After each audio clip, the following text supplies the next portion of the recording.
Arthur Okonkwo, in goal.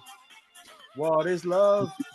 Arthur Okonkwo, on loan from Arsenal.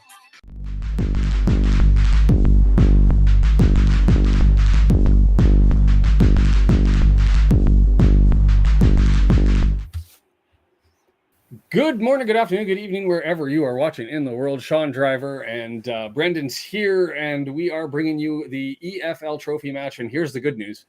The iFollow madness looks to have been corrected. I will be honest, what I've got on my screen is really pixelated, and I don't know if that's me or anybody else, but you know what? I'm to the point where I'm not even going to complain. I can't even read the hoarding on the board. That's how bad mine is. So let me know how yours is where you are, and then we'll go through the lineup and we'll do all those things. And it's just nice to see you. I'm going to bring the chat up so I can see who's coming in. Nash, Jason's here. iFollow's all clear on your end. Well, that's disconcerting to me. I'll hit the refresh button on my browser. And yes, Brendan and I going back with the Vancouver Wrexham match. Pajamas / suit / whatever you want to call them. I'm cozy. So it's a good one. Appropriate because it's Mullin's first game, right? Starting. It's first game starting, yeah. So we'll take it. Mullin on here. I got the logo, the Red Horde logo. He's got the Wrexham logo. We certainly got attention. Some of it positive, most of it positive, some of it negative. But that's always the fun. Elizabeth is really pixelated. Okay, so it's not just me. Jason's just got the magic touch. So let us know if you guys have been, what you've got going on. As it seems like it may be rectified there a little bit, so it looks like it might be them playing with it. We'll figure it out. Anyway, the lineups and the rosters, I don't know if you guys have been able to have a look at them, but let me tell you what we're dealing with on both sides of the ball, as we're only 15 minutes away here from kickoff. For us, let's do us first. Callum Burton, the new backup in with Howard, going to be on the bench, so Callum getting his first, I guess, minutes other than the EFL Cup. So that's good for him to get in there. It's sort of what we expected. Let's be honest, not really a lot of surprises, just a couple, and I'll talk about where I think that they are. Hey, Wemo from California. And Jason, yeah, it's quit rubbing it in, man. It's got the clear one while we're all dealing with. I think it might just be that camera because they swapped to the Wrexham end. Or is that the Salford end? No, that's Adelaide. This is the Salford end. And it's a lot clearer on that end. And anyway, on the back line, Lewis Brunt, in Boyle, and Dan Scarr. So there you go. Those are our three defenders who haven't been playing the league competitions and are there for the EFL Cup. The only question I had was, would young Aaron James draw in for somebody? He's on the bench, Aaron James is. So we'll come in, I'm sure, at some point in time. Other than the three of those, you've got, now here's where it maybe gets interesting. In the normals position on the graphic, Luke Bolton is up to be on the right side. Jacob Mendy, drawing in, we'll get to see him for the first time all year because he didn't do the EFL Cup game, so he'll be on the left side. The injury healing, that's one more soldier to the infantry, and away we go. So the good for him to be back, and excited about that. In the midfield, this is where it got interesting. James Jones playing, it looks like, to be in the standard defensive role where Dobson would normally be, and then Seb Revan, the wingback, draws into the middle of the pitch with Anthony Ford. So we have four wingbacks on the pitch, two of them playing in the midfield. That I found intriguing. I thought, and was almost near certain, to be fair, that one of either Harry Ashfield or the new signing, Josh Adam, and I'm going to get his name, Adam Josh. I'm going to get his name backwards, two first names until I get used to it. Anyways, I thought he may be drawing in. Up front, Mo Faal and Paul Mullin are going to be up front. As far as the subs, obviously, Howard's on the bench. As for the back line, Cleworth is there with James. Strikers, you've got just Palmer to come in, and then in the midfield, you've got Rathbone or Ashfield, and then Barnett as a potential another wingback. Our whole wingback repertoire, all five players listed either in the starting lineup for them or one as a sub. So I guess McLean is the only one that's missing. Otherwise, we could have had the entire wingback force in full display.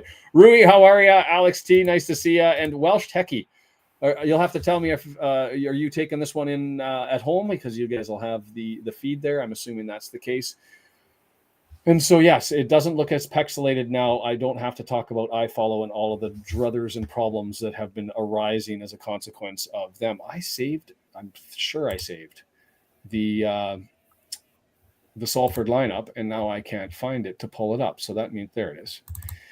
An interesting lineup for Salford. Let's be honest. Usually when you have these trophy games, you end up doing two things. You get young players to get a run out, or you get players who haven't had a start. They have one of their players has played all of their minutes so far in Garbett 31, number 29. He's a 31-year-old, and he'll be out there for this one. In net, they're going with young 17-year-old Young. Young is young. And hey, Jack of all trades, nice to see you. Parky experimenting with these wingback formations. Who knows what they're going to do? Sub everybody over all over the place.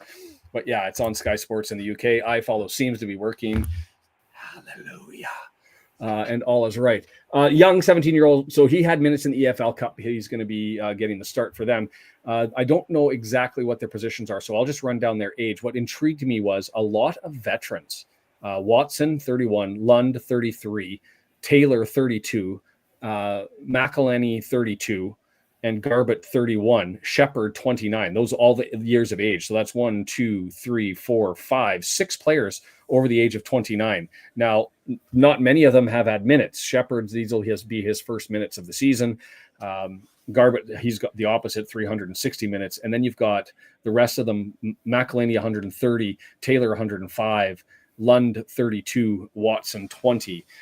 Then after that, you've got some young kids that are out there. I'm going to pronounce it Namai, 150 minutes. He's 20 years of age. Naga, he's 22. He's had 11 minutes. Kawasi, he's 21. He's had 20 minutes. And then Osterfield, he's 22. He's had 160 minutes. So more minutes in their squad than minutes in ours. Obviously, our back line. These are league minutes, by the way. Brunt 0 minutes, Boyle 0 minutes, Scarr 0 minutes, Bolton 0 minutes. Jones has had a cup of coffee. Revan's had about 100. Ford hasn't had any minutes. Mendy no minutes. Faal no minutes, and Paul Mullin has had. I mean, I can look it up. It's on his sticker when it rolls through. But I think he's up to 111. So should be interesting. Salford are going to get caught out. Gary Neville going to be pissed today. Let's hope. It's an interesting competition for me, this trophy one. So a couple things to keep in mind. If this is tied at the end of regulation, it goes straight to penalty kicks. 3 points if you win in regulation, 2 if you win on kicks, 1 if you lose on kicks, none if you lose in regulation. It's going to be a fascinating because the EFL trophy last year, I had absolutely zero interest in it because we would have to play our starters to be competitive. Now we're so deep that I don't really care. It's not like the EFL Cup where there's not a lot of money in it. You kind of have to play your starters to be competitive, for the most part. The FA Cup, you clearly put your best team out every time. That's my take on it. And I think Parky usually goes with that. But it's a different beast this year because we're so deep. I wouldn't mind a deep run on this thing if it's available for us. So we'll see how that all goes. I know, by the way, if you're hearing me talking mostly more than Brendan, that's largely because it's a work day. And so both he and I mashing things together to try and get everything all set up. And he's doing his producer stuff in the background for this one. I wanted to bring up the table because we are the last game to get going for the trophy matches. Everybody else has already played 1 and some have played 2. So no other Bristol Street Motor games, I believe today. W&G, if he shows up, can confirm that that's going on. I haven't checked that out about. But we are Group B in the North. Port Vale's already played 2. They're 1-1, sitting on 5. They had a penalty kick win over the Wolverhampton Wanderers. They beat Salford City 2-0. So they're looking like they're already a team to advance. I mean, you'd have to get Salford City, could be eliminate. Well, I guess not eliminate. Yeah, if we win, they'd be eliminated because we'd have 3, and they'd have to beat us on goal differential. So we'd have to see how that goes. But Port Vale looking like they're already through. We play them in the last match of the game, which could be a dead rubber, which is a trophy match with a dead rubber would be a beautiful thing to have. So I'd like to take the 3 points here. I'd like to solidify our spot by topping Wolverhampton by kicks or by regulation points and taking the 3 points such that you can go into that Port Vale Wrexham game and really let the young kids run. That's would be my preference. But yeah, let me know what your thoughts are. Let's take this in. I'm excited to see Faal play. The graphic is moving. I still don't have.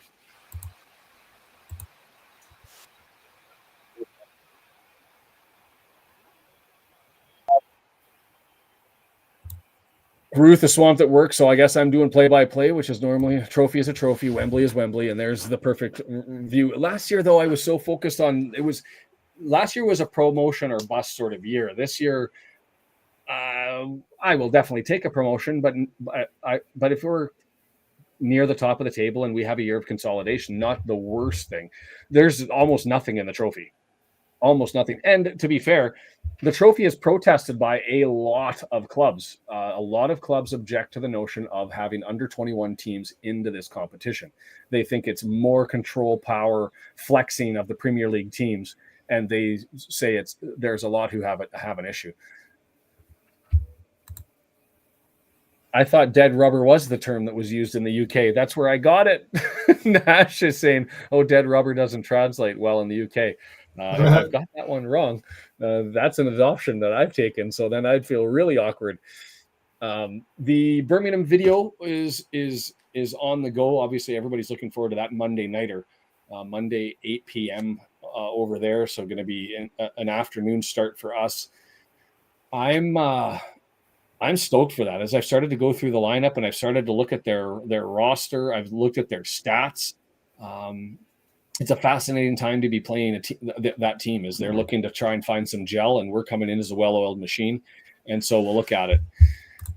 And so there's the comment. It doesn't make sense to involve it is the U21s, but I'm still with you, 2K, that it's a feeder tournament for those systems. I mean, for me, the issue that I have is, and the reason why on a development perspective, I'm okay with it, is for those U21 players, they don't get to draw in and get shown off for their skill and ability unless they're going to start playing against professionals. And how many players, I mean, we've benefited already from a number of Premier League academy signings that didn't make it with the big squad and were looking for a home, and they fit nicely into a League One squad. And so, but yes, Birmingham's going to be reported a sellout. Be a good one. Did everybody get their 396 from iFollow? I didn't, Mertlin, and the only reason I didn't, and what I wish the club would have done, or EFL would have done, is told us whose pocket that came from out of. Is that out of Wrexham's 80% take of their streaming, or is that out of the EFL's pocket? Because if it's EFL's pocket, then I'll take my 396 all day. But Travis, usually I do it on a Tuesday. Obviously, we're already on Tuesday. I will see if I can get to it tonight, but I've got lots of other stuff going on. Usually it's Tuesday or Wednesday I get it out. I like to try and get it out in enough time that if somebody wants to do a response from the other side, I'd like to be able to do that. I dodged doing a response with Peterborough because I had zero interest in talking to them. But the game hasn't started yet. No, and the players aren't on the pitch yet. The groundskeepers are out putting, I don't know what you call them. They're aerating. That's it. They're aerating the grounds. And the one word I was thinking about today as I was going, I heard it on a podcast, and I want to start incorporating it into the broadcast more, is pressurize. Because I remember the first time I heard my wife from Yorkshire use the word pressurize, and I said to her, "What am I, a gas? Like pressurize? That doesn't make any sense." I said, "That's not a word. That's something you've made up. They can't use that. It's like aluminium and aluminum. Is that a word that's been changed? It's like football and soccer, a word that's been changed and it just didn't cross the borders, across the Atlantic. But I guess in the UK, pressurize means pressure. They're pressurizing us with the ball. It just sounds funny to me. I get it, Mertlin, and everybody do their thing. I'm not going to worry about it on my end, but that doesn't mean that you shouldn't worry about it on yours. Go and get your money. And that's a poll question, W&G. What game do we want to watch on Saturday? And I can put that up. Do we do score predictions here? It's always impossible what I find with trophy matches. I mean, I think that we should handle Salford City and their A-B with our B squad. I still think we should handle them easily. But from playing Premier League teams in friendlies, this is kind of just slightly higher than a friendly, that you never really know what happens. This game not on Paramount Plus. Not on Paramount Plus in the US. It's iFollow only. If we make the semifinals or the finals, it'll be on Paramount Plus. But other than that, no options, no success, no love there. I'm getting text messages coming in.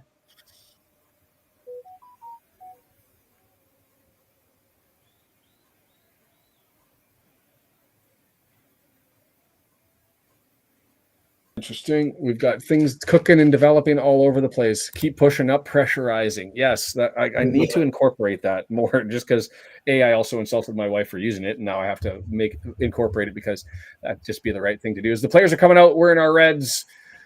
Salford City in their whites. Mullin up front with the captain's armband. How crazy is that? Just because of injury and circumstances that Paul Mullin's starting a trophy match. If you would have told me that would have happened last year and given me Vegas odds, I would have taken pretty much any odds that wasn't going to stand up.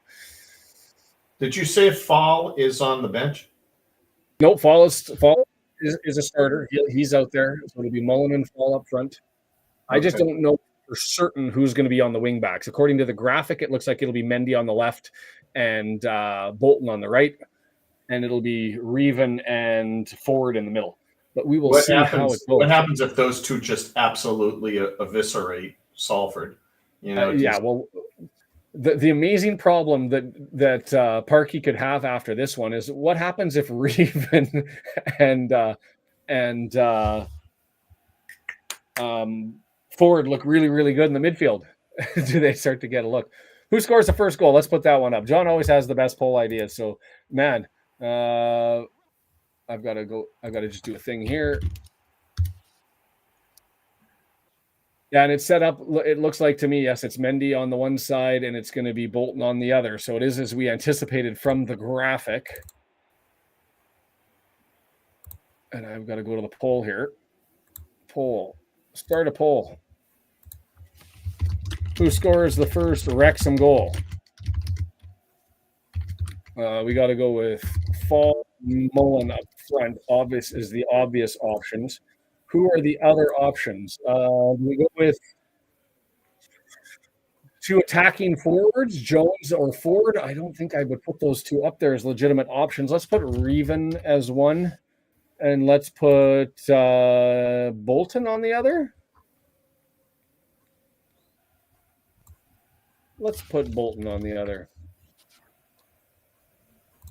So Mark just telling us, and it's nice to have Griffiths without the audio in my ears. Everything seems to be working. That they've only put 5 subs in, and all of their subs are first team players for them. So I'm going to go work in the background. I'm going to leave it to you. Good luck. I will jump in later. Perfect. And so we've got this one up. We're all working and ticking away. The my 17 players. There you go. John saw the pregame. So we are underway. The clock is going. We'll just get that started up. The Bristol Street Motors first game of the year, and Salford has the ball going right to left on your computer screen. We're going left to right. And I should be bringing up some details here so that I can follow along with the players. Osterfield in the back line, going to draw it all the way back over to the left, and we're waiting on the players to get loaded up, and we don't have that as of yet. So I'm going to go with this graphic as we figure everything out live. And Brunt on the right steals the ball, gets it on up, and it's chipped over the top for Mullin to go and chase. And early in the box, 18 is able to have a battle. They're scrambling. And it's just going to get kicked out, but just to the corner, it's going to get stopped. Massive scramble in the back. Mullin putting the pressure on, not able to secure it. It goes out a little bit of a high line, and Scarr's able to clear that one under pressure from Namai, who was buzzing up and causing him difficulty.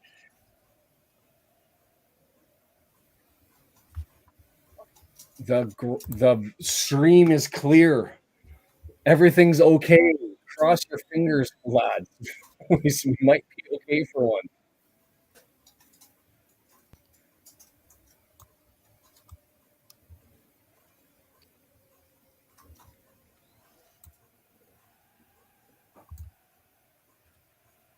The nice thing about the trophy is that you do have to have roster players, but if any of them have played, I think it's more than 40 games in the league, in the EFL, then they qualify. And so with Brunt and with Scarr and with Mullin, obviously, and Boyle, we easily qualify with the lineup, even though they're not in. So that's why part of the rules benefit us. I am not on a beer. Brendan is. I'm doing the Dr. Peppers. I think he's on a pop as well. That sounded more pop than booze, but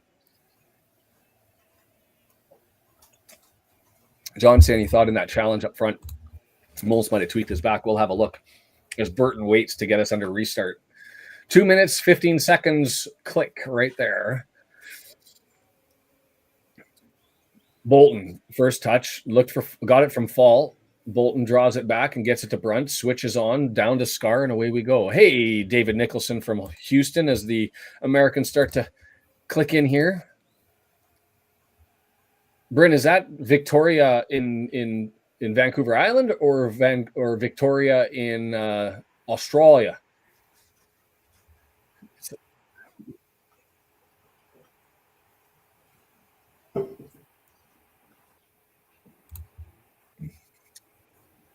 Salford with it, switches on, drawn over to, is that Garbett on the left-hand side? It is. Garbett puts it through, and it's intercepted, and away we go the other way.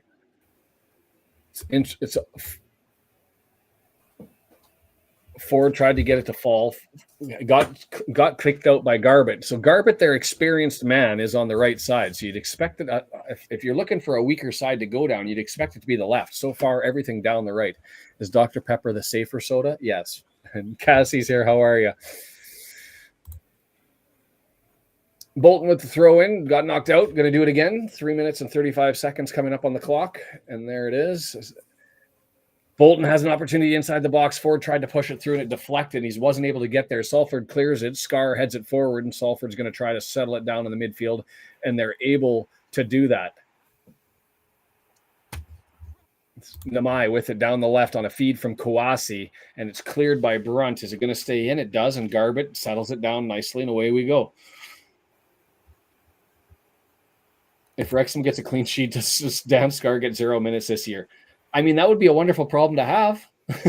Jones slipped, and they're going to go the other way. They bypass him. That's Watson able to put the burners on and get it over to Lund on the right-hand side, but he takes the ball out. The flag goes up, and nothing coming of it. Scrambly early on, and I think you'd expect that because both sides with players who are just playing together in training, not really getting a chance to run it together. Boyle with hair, always a beautiful thing to see.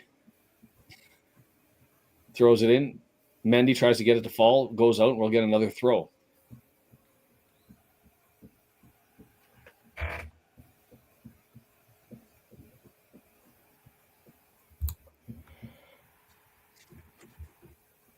You've got sun. Vancouver doesn't have sun. I was out earlier and it didn't have any this morning. Dr. Pepper is the only soda.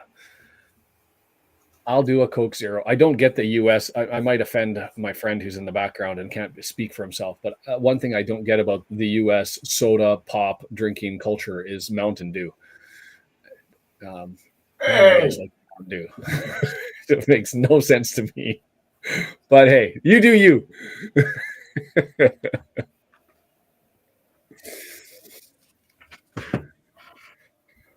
The halftime is certain to be a little bit heated now that I've insulted Mountain Dew. Easing Mullin back in. That's the whole plan. And just a throw in from the left comes over to the right, goes out. It's a throw in from them over on the right. Mass scramble, balls up in the air, ping pong and trying to settle it down. Brunt, that's twice he's been a little bit too high for my liking. Namai chasing him down, goes inside of Brunt, then goes outside. Scarr has to come over and help him. Not the prettiest transition from Brunt there. And Ford lines it up and looks for the chip. Tries to get it to Faal, it gets bullied, and it ends up on the foot of Bolton. And he tried to find Jones, missed him, and here comes Salford City the other way. They'll just draw it back down to the right-hand side. Kubasi's going to recycle through the middle of the pitch and get it over to Naga on their side of half. Garbett now. He's looking down the pitch. Gets it down to Namai. Namai early has looked all right for them, I will have to admit. John says Dr. Pepper is awful.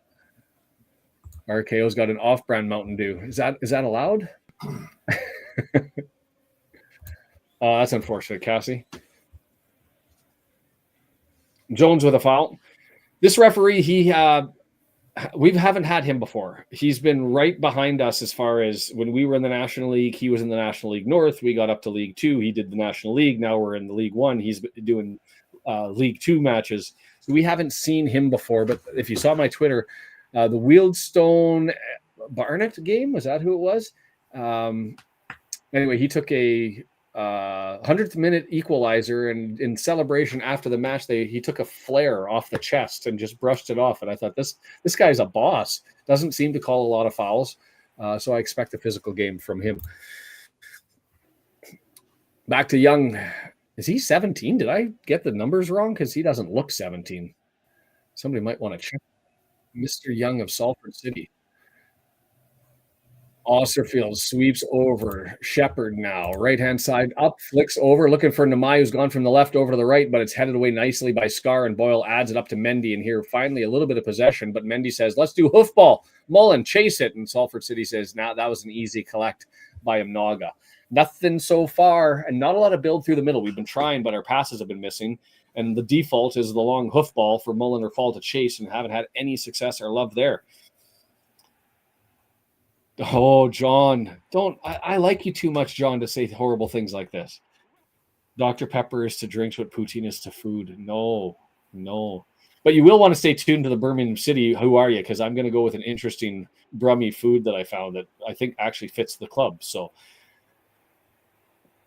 far, Salford City with more pressure, and here they come again. 8 yards, 8. Well, that probably should have gone in. That was Lund who got the cross in. Namai was there and had Bolton dead to right, slid for it, and Burton was out of position and not across. Had that have touched Namai basically anywhere, it would have found the back of the net. As I just said, so far, Salford looking a little bit more dialed in than we are as Mendy gets pushed off the ball. Not Mendy, Revan. Wasn't that a gorgeous thing? The Canadian men beating the U.S. for the first time since 1957 on U.S. soil. Yeah. And we've had lots of draws recently with them, and we've beaten them in Canada quite frequently, but we just couldn't take a match down in the U.S. And so now Mexico. The Kings of CONCACAF, but yeah, Lund gets it across, and Bolton filling in nicely. Made a little bit of contact with Namai on the dive. Are we going to have to do a pop, as I spit everywhere, a pop poll at some point in time? Mountain Dew, 7-Up, Sprite. I haven't heard anybody say Coke or Pepsi. Well, Coke is it, but then Mountain Dew. Opinions everywhere today. As Mendy up to Faal, draws it back, missed pass, horrible pass by Faal, and he's sent Salford on the other way. McElhaney still with the ball pushing. Boyle has to step out and gets contact. And is it going to go for a corner? No, it's going to go for a goal kick off of Boyle. Faal looked to try and push that back safely to I think it was to Jones, and he just missed entirely and got pocket picked, and away they go. Bad touches, John. That's how they didn't score. Bad touches. That's hilarious. Hey, Grim, how are you? Nice to see you. Mexican Coke wins by a landslide. Mexican Coke for me is like a treat. I couldn't feel that every day. Well, before the game, the Canadian coach, or the Canadian coach, who is the American, Jesse Marsh, said he's not going to sing the U.S. He's going to sing the Canadian anthem loud and proud. Unnecessary, but also pretty cool. Can we do a time check? Checking in. Pepsi over Coke. I'm a Coke Zero guy myself. I'm a convert. Tonic from Boston. Is there magic in the tonic from Boston? What do you got for a time, Sean? 11:05. I'm counting. I'll mark it at 11:10 for the clock. As there it is, and we've got a shot beautifully blocked by Scarr. Jones a little bit late getting out there, and it's pushed back in by Salford. So good possession. Aren't going to be even trying to find Faal. Faal is behind the defenders and still onside, and when it got collected goes out, we'll get a throw in. No stats from FOTMob today, so I'm wondering if it's going to be anywhere else that we can pick that up. Oh, Brendan, you may not be muted. Oh, I'm sorry. It's a good thing you're not insulting me in the back. Now you guys, everybody gets a little bit of a tip of the feedback I get as the game goes on. Mendy threw it between Faal and Reven, and it's easily cleared. We're just not on.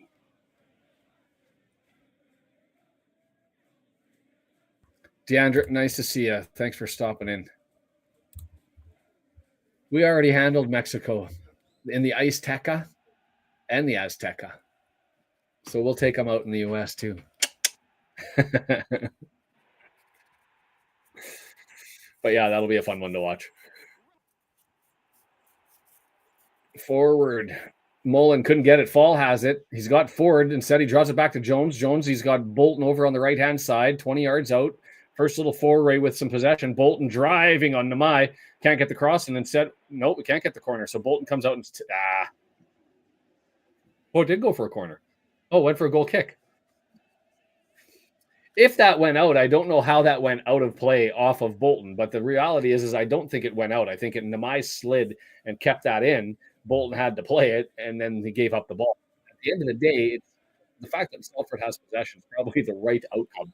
It's just a weird way to go about that play down on the far right side. Does he look 17 to anybody who's got the game up? This young kid. Do I have my notes wrong?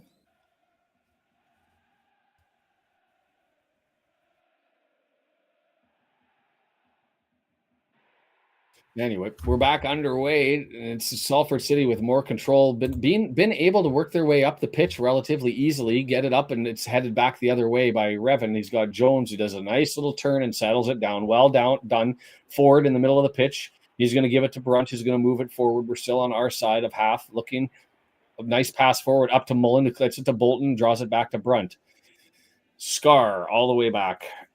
And Scarr's now going to go over the top. No, he's not. He's going to find Bolton, who heads it, but Mullin was offside and doesn't go and chase that. And it's going to be left alone. Aruba's playing home games in Puerto Rico. Do they normally do that? 29% possession, so it's an easy win. The B squad.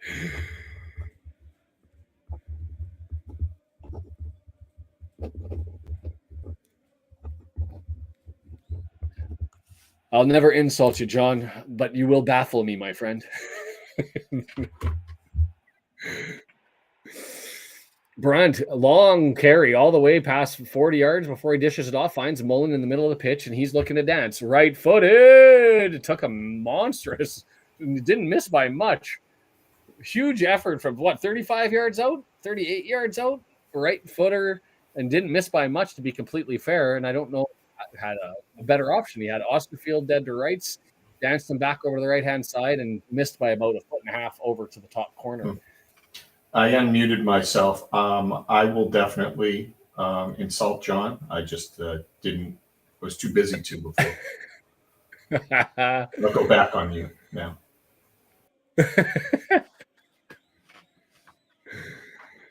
Lots of football everywhere. International windows. Bolton, midfield, gains control on a forward pass, and Brunt collects it. He's going to look long to Faal. Faal pacey, looking for it, but it's just going to fall harmlessly. But that was nice to see Faal gallop down the left side at full. He's got some pace to him. Those long legs were working.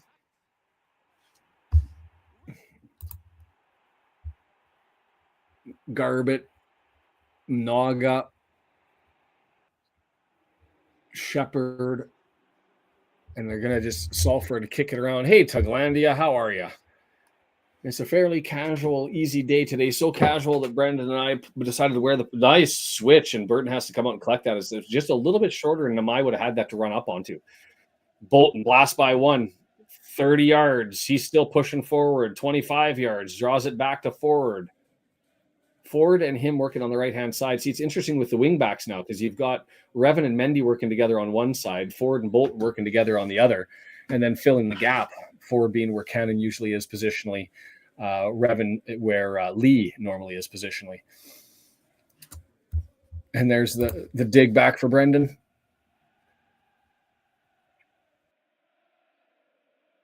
Yeah, Des, they canceled the split screens a while ago. Took it out as a feature, probably in North America. I'm going to say you can still find the odd one, but about 5 years ago they started to get rid of that.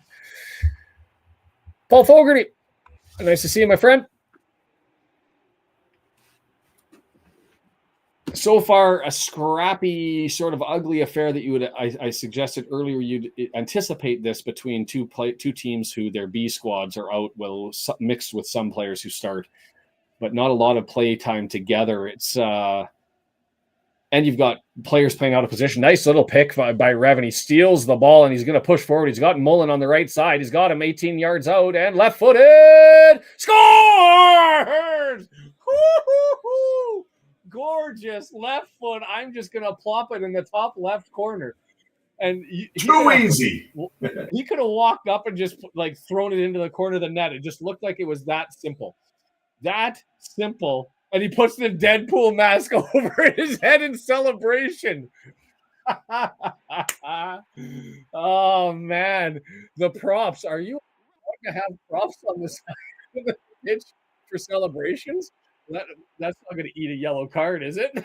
Top bins, says Lee. Exactly it. 70% of the people are correct. Well done by Revan to steal that one. And just gets it over to Mullin. He's got one guy to beat, and he just loops it over to his left and just plops it in. Garbett, the experienced defender, gave Mullin way too much space on that. He had the ability to come out and challenge. He didn't, and the keeper just watches that. He was spectating. What injury. We've got Mullin. Get in there. Glorious stuff on a 1-0 lead. And this is exactly what you wanted to see, is Mullin getting his feet under himself. He's had a long 35-yard ranger that was close. This one's obviously close as well. And just a reminder while you're here, if you haven't clicked it yet, like button down below, give that thing a bump. If you're eavesdropping, hit the subscribe button. Come over to YouTube if you're on X or Twitch, and come and say hi. We got the chat's more active over here and polls and that sort of stuff. Antoine's calling a hat trick already. I just wanted to make sure he got one because I was like, if he goes through an extended minute against a Salford City side that's near the bottom of the League Two table and isn't able to get one, then you start to worry about how the frustration settling in. But for him to open the account, even in the trophy, is a nice thing. And Namai, he's been really the threat for Salford City. How old is this kid? 20? I want to look up who he's on loan from. Faal with it, touches it down, leaves it for Revan. Revan this time gets picked the other way in Salford. And that's one of those, I call it the Richie Larea move, but Cluworth tried it earlier in a game as well, where you go down in a foul that maybe is a 50-50. Is it a foul? Is it not a foul? And then you just grab the ball and you force the official to call it. And so Revan didn't agree with a foul. I thought it was possible. It's one of those 50-50. Is it going to be a foul? Is it not going to be a foul? But they gave it to him. And yes, W&G, I would hope that one. Oh, and the scoreboard, Brendan. If you want to give that a bump to a 1-0. So we're going to get a 35. Oh, and they're going to take it quicker. I thought they would have maybe had a shot from there, or at least swept it in, but they decided to play it over to the right-hand side. Odd.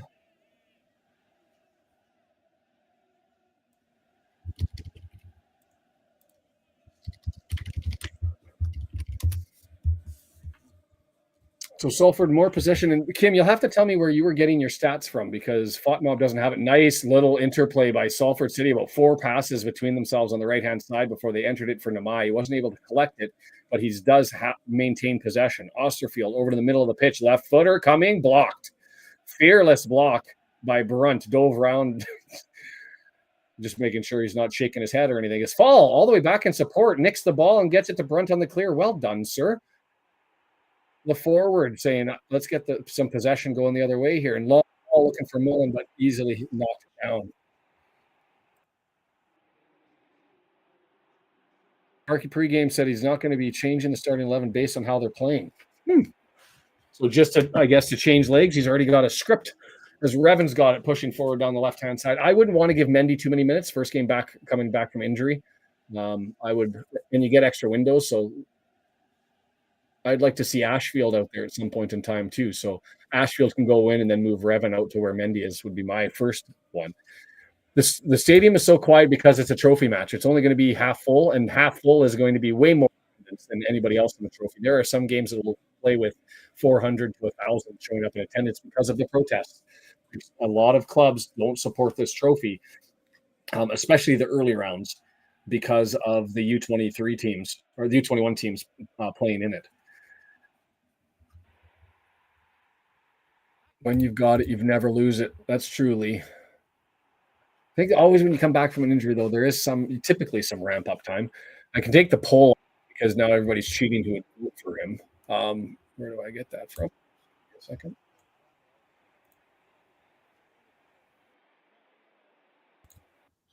What's going on here? There it is. Sorry about that. Clear that one out.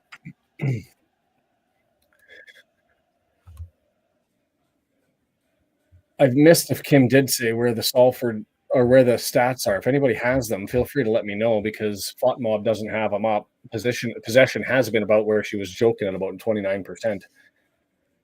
Too early to nominate Max as man of the match. Yeah, I'd suggest you should probably touch the pitch first. Jones, well done with the scramble tackle, but Boyle's not able to get it, and they're going to advance it forward. An opportunity. Boyle coming back, flicks it all over. Jones, it's a scramble everywhere. Jones with the Dobson-like tackle clears that one out, but still maintained by Salford. Namai, Garbett, left-footed, swung into the box, far post. Mendy able to aid in the defense, and it's going to roll out for a throw-in. Oof. Just a yes, no on that one. Should Mullin replace Marriott if both are healthy? And I'm just going to go with a yes, no, and force you guys to make the decision. Oh, Namai in the box. Ball falls in right-footed. Took too long and blocked by Bolton, who was able to get over there and defend that one.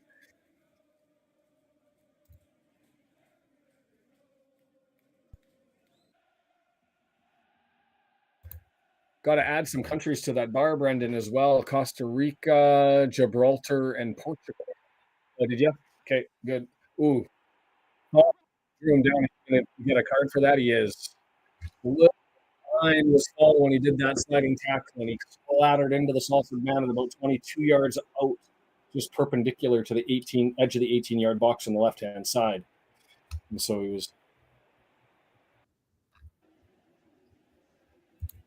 And I'm voting no on that poll. I tend to always lose, but right now Marriott's cooking. And so I'm okay with Marriott for an extended period here until it's necessary to change, I would say. Uh-oh. Google stats. Interesting. It's got to be somewhere else as well, you'd think.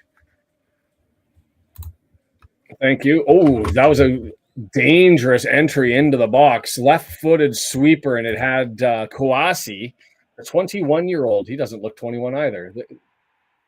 What's with the water in Salford?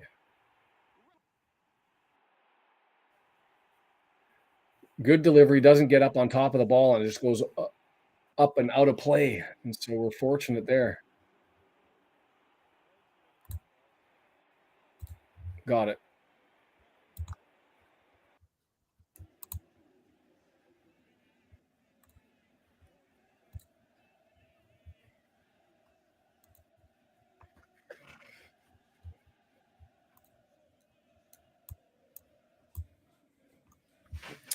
Faal in between two men, able to get his head onto it, but he's banged into it and it kind of goes up in the air, and Mullin's not able to get it. Faal then trying to get a push on, and the referee's not going to give that to him. He went down a little bit easy, as that was the first flop of the year for Faal.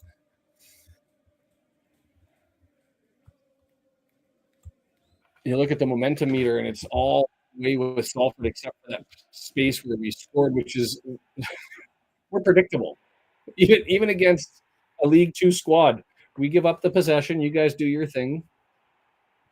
John is shocked that the poll is that close.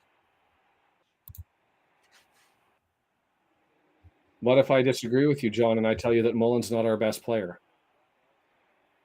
He's an amazing player. He's a great player. He's an exceptional player. The lore is there. I'm not going to say Marriott's better, but Marriott is playing well enough to maintain his position.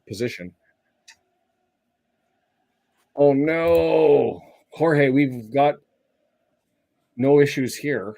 If anybody's in South America and has access and you were able to figure it out, I would suggest the one thing I would do is click on matches and go there rather than go through videos or iFollow and see if you're able to find the link there.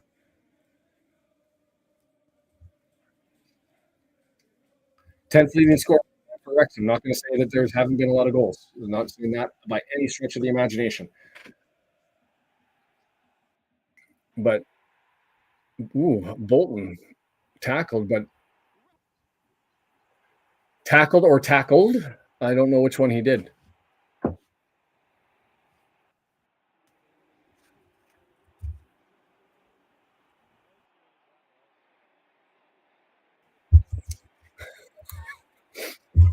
There's a comment of the match competitor.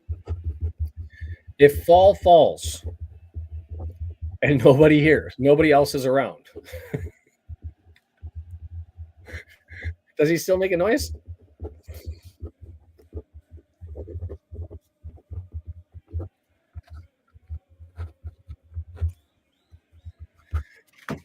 Namai, Bolton into a little battle. They're still slapping each other on the arms about 3 or 4 times on the way up the pitch. But Burton's got it, is going to get control and just push it forward. I don't want to be critical of Mullin because I'm not. I love the man. He's an exceptional scorer. He will be a great player at this level. He is a great player at this level. At the time being, and right now, for me, it's Marriott all day until it's not. And it's amazing to know we've got like Mullin as a reserve is madness. But I think the club is rolling right now, and I wouldn't change it. Brunt with a bad header put it right to Namai. He's going to run up 20 yards out and have a right-footed opportunity, and he just misses the net. Brunt, Lewis, he's got his hands up. He's looking around for help, but I don't know what the hell he was doing there. But I do agree with you, Johnson, on Dobson being our best player, frustratingly so, because I really like George Evans, and I recognize he's never going to get back into the lineup. Well, Brunt isn't getting in the lineup, that's for sure. No, well, yeah, Brunt is not getting in the lineup, that's for sure. I don't know what he was sticking, where he was intending for that to go even.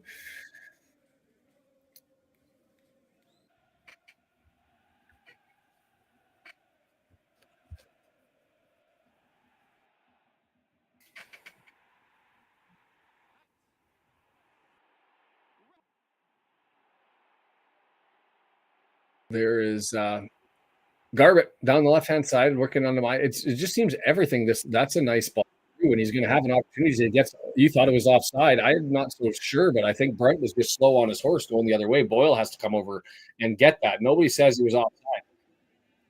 Okay, Brendan says he was yards offside. I wasn't sure. Let's have another look there. Well, you're not going to tell from that angle. Certainly, when the ball was in the air, McElhaney was offside, but it's hard to tell where he was on contact, whether he was just filling the gap. Yeah, frustrating. And when he comes back, he's going to have a tough time getting in the lineup. It's going to be a left-footed outswinger by Garbett, middle of the pitch, headed away by Faal, who's back there defensively. That's an asset that I didn't anticipate. Is Mo Faal sitting in the middle of the box, helping clear things out as a forward. That height coming in handy. Jorge up the town indeed, and you did try that way. That's unfortunate. If there's other people in South America who are having issues or figured it out and have a solution, by all means, let them know. Even just let us know that you're having issues, because I'll happily send out a tweet and be like, we almost got there. Hey, Snowboard, how are you? Still control by Salford. The story continues as far as control and possession by one team, and then we try to come downhill as Mullin's got it now on a pass forward. He gets it to Jones, who's going to loop it, look for Faal at the midfield stripe. He's going to head it back. Taken down by Bolton, and he's going to get it back to. Well, that wasn't Bolton. That was forward to Bolton, and now it's all the way back to Brunt. Now to Scarr. Boyle. Looking up. Finds Mullin, who's all the way back at the middle of the pitch. Mullin searching. He's going to look down the middle of the pitch. He's got Faal to hold up things, and he tries to get it back to Mullin and misses him. Some of those passes by Mo are just 6 inches to a foot to the left or the right. Bolton into the middle of the area. He's got it out there. I was left for him, and Bolton didn't continue his run. Mullin thought he was going to run in front of him and tried to lay it off for him, and Bolton stopped. Is anybody else's iFollow getting really pixelated? Is it just me? Yours is getting pixelated, because I've got scramble DJ unpixel, like almost impossible to understand what's going on, except for I know the position where the ball is there's going to be a throw in over on the left hand side. Whew. Max Headroom. Do you remember him from the 80s? Was that his name? The guy who was in the box who did that. That's what I'm getting right now as far as I follow scrambled eggs, John. We're all got scrambled eggs.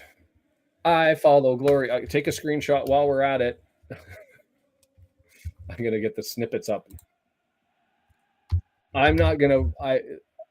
There are options available for getting money back and have been. There was a throw in that went off somebody's head. It was a red jersey, but I can't find it. I think based on the player running back that was. They won't let me take a screenshot that way.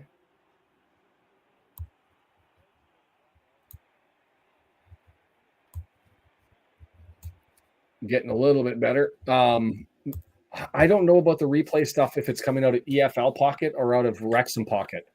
And so for me, for the $3.96, I'd rather just leave it there in case it's out of Wrexham's pocket, because it shouldn't be a cost split, but they didn't say Wrexham will reimburse. Max Headroom. That's what I got. Yeah, it's $3.95, $3.96 US back, which is basically $55 Canadian or something like that. There you go. The joy that iFollow can bring you is you can reminisce about the past and things like Max Headroom. Yeah, that's the thing is Paramount's, if they weren't benefiting from their contract, they are now, because everybody who has had a sniff around iFollow is now punching their money over to Paramount.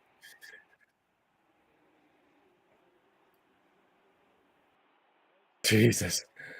It's back to Scarr, I'm assuming.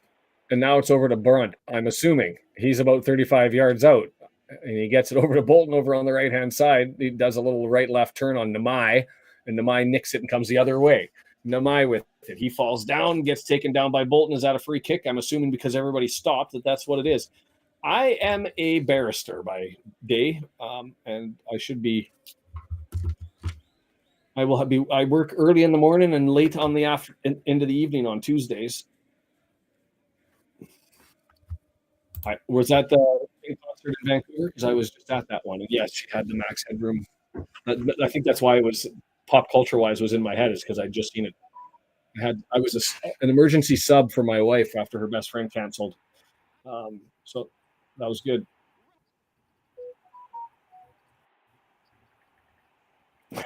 I just got a message from Josh over at the local pundit who said, "What I follow." As in a lawyer, yes, that's me. 11 years, 12 years. Seems like yesterday.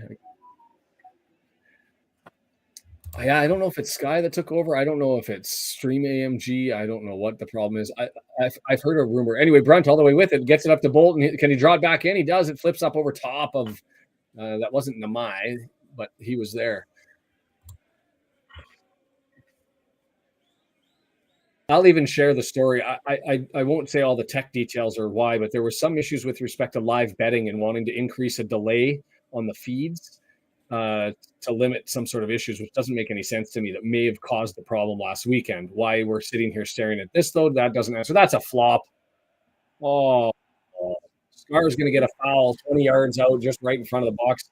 Kouassi, a big man, ended up taking a dive, and the whole crowd you could hear with the audible, oh.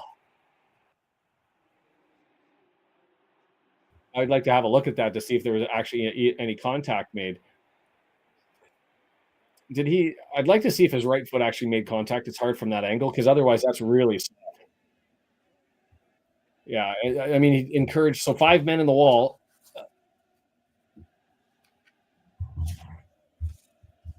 Man, tech gremlins everywhere. Lights are going weird.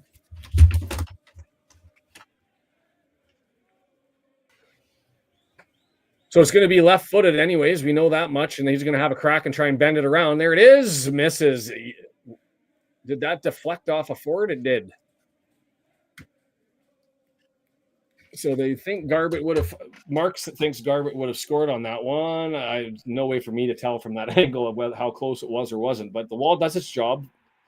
Ford takes a bullet and it goes wide. So Garbett now left-footed outswinger from the left-hand side on the corner. Header. That's young Kouassi again. Namai and no, that wasn't Kouassi.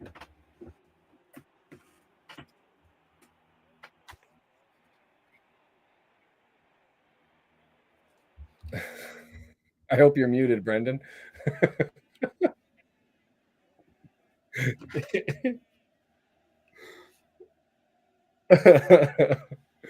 Now everybody in the chat's going to want feedback on what that was. You'll have to come up with a story for the halftime.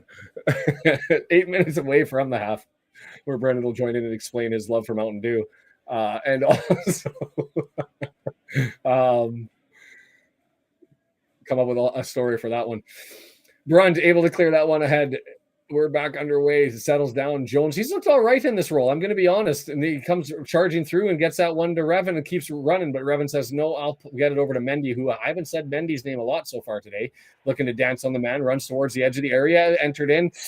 Too close to the keeper. If that was about 3-4 feet, right idea, he had Mo Faal right there. I think that would have been a dangerous ball. It was flat. It was hard. It was just a little bit too close to the keeper.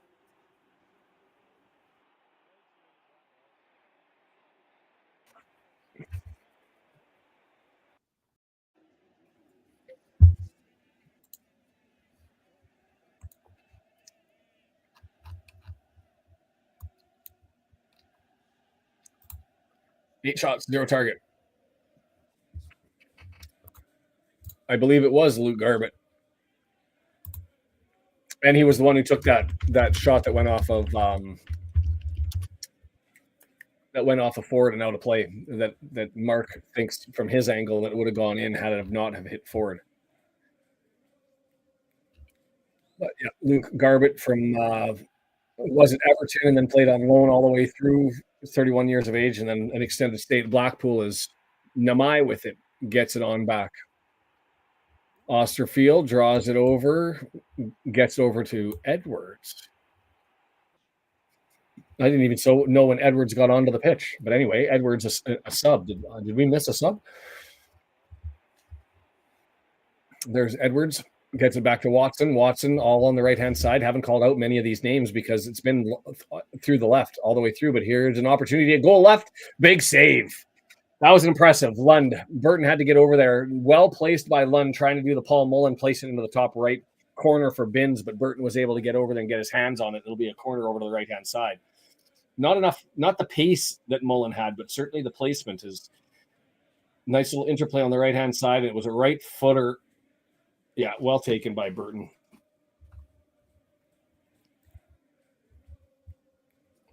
In swinger right side. Ooh, Kouassi was there again. They keep it's Kouassi and who's the other guy on the other side that they've been finding? Nonga, that they've been finding with all of their corners. Not quite Sheffield United poor defense on set piece, but it hasn't been great, to be honest.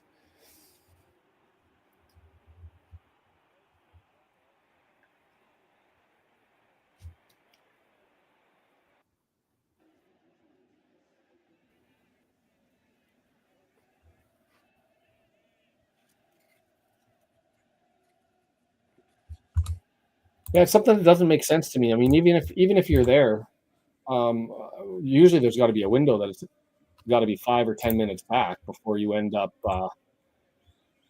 slowing things down, right? John.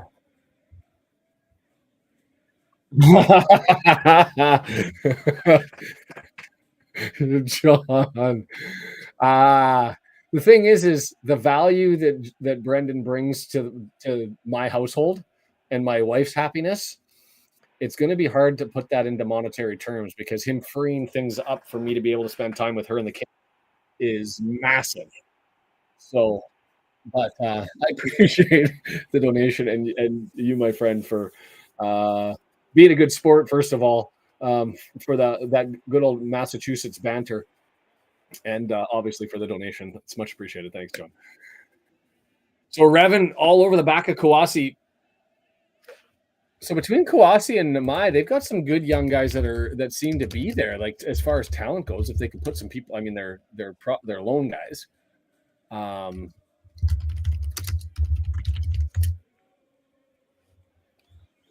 Killian Kouassi, 21 years of age. And he's Blackpool to them. So left footer off the header. Interesting that Kouassi doesn't have a role in Blackpool. I would have thought that he would, but I guess we'll find out when we see them. Maybe replace him with me.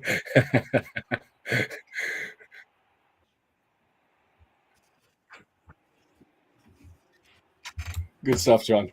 Left-footed corner here, far post. What? I don't even know what that hit.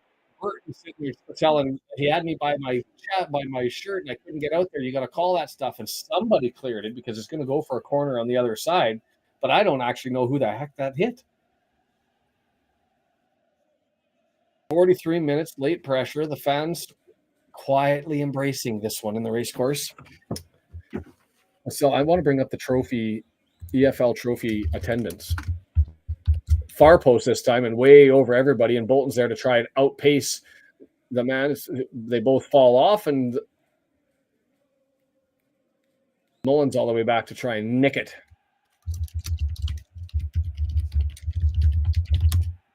Namai through the middle, gets it back, right-hand side, Edwards.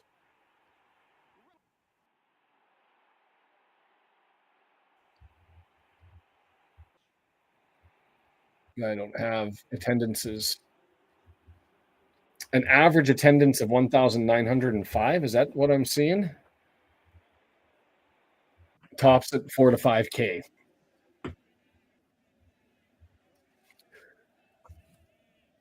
I wish I could tell you something, but it's just sort of the same thing back and forth. It's Mullin. He's going to end up picking up a foul on Nonga. Now he's playing with the ball, and Edwards says boo-earns to that, but nothing coming to Mullin as a consequence, and it's going to go over to the left-hand side. 45 minutes, 2 minutes of added time. I'd suspect that nobody was really down on the ground, but we got a goal. It's a nice little pass. It's able to get past Bolton and now Namai, just 18-yard box, cross into the box. Scarr is able to get that away, just up in the air anyway, and Revan helps it on, but doesn't clear. Mullin all the way back outside the 18-yard box, and he bangs it off of a player, and we are going to get a goal kick out of that one as Taylor ends up taking that one off of Mullin, who's in his own 18-yard box helping out defensively just because it was an extended area of possession. Burton, was he going to play it short? No, he's going to pick it up. See how much added time we're getting here. When Scarr plays with Andy Cannon. Yes. I already made I had AI make a Lion King-ish graphic.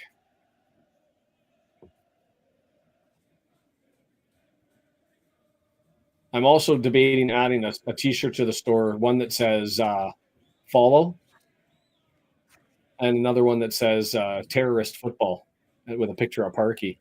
I don't know. I keep thinking of t-shirts to put together. And I really have to fix that store before this weekend. And at the halftime, let's talk about the games coming up. It's only 1 minute of added time, so Salford has it. It has not been a pretty half, but it's kind of what you would expect with both teams playing their B squad, AB squad. Yeah, Kim's got the comment. That sums up the half. This is probably as good as Salford can play with this lineup and about as indifferent as Wrexham can play. The rust is showing. I would expect a little bit more hustle. There's been a couple of plays where the hustle hasn't been there. And when you're a player that's on the bench, I know you don't want to put yourself out of position, but you'd expect to have a little bit more gumption and gusto. I'm going to bring up the League One. I'm not waking up at 4, by the way, on Saturday. There is an opportunity to do the 7 o'clock game. Namanga and Cannon having a hug over in the corner through the tunnel there. That's interesting. I wonder who And I don't know, Angela, who Edwards came on for. It was somebody on their right-hand side, but I don't have. Let me see here if I can figure that out. Liam Shepherd, is that who it was? Yeah, Liam Shepherd. 34-minute mark. Ooh, SofaScore's got the heat maps going, which is fascinating. Just out of curiosity, you look at Paul Mullin. He's got as much time spent up to the right side of our box as he does. He's got more time than to the sides of the opposing team's box. James Jones through the middle of the pitch. Yeah, he's been really active. And Brunt, I'm curious to see Brunt's lineup compared to Boyle because it seems like he's higher up than Boyle gets. Yeah. So all of that stuff, I'm going to be using SofaScore more often now if they've got the heat maps because you get more there. So yeah, Mullin scored on took two chances at goal, one from 40 yards out that he was able to, or that he just missed by about a foot and a half. The other one was a ball came in and he had lots of time, Garbett 20 yards out, and he just left footed it and placed it top bins. And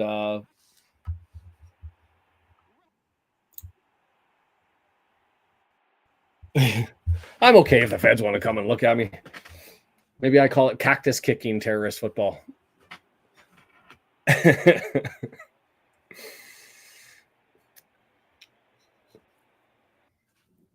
The U.S. feds. I guess I'd find out if I went to go and cross into the U.S. border. Are you selling these shirts, man? Yes, I am. You're not allowed. Let's go look at the scoreboard here. Brendan, are you on the screen? Yeah, so I mean, go over that one. First half, I've given my take generally. What did you think?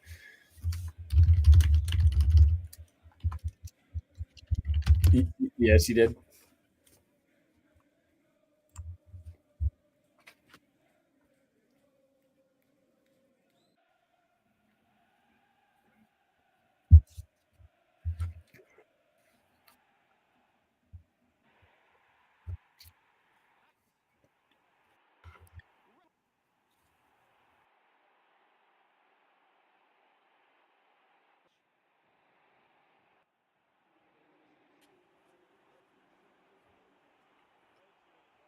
Yeah.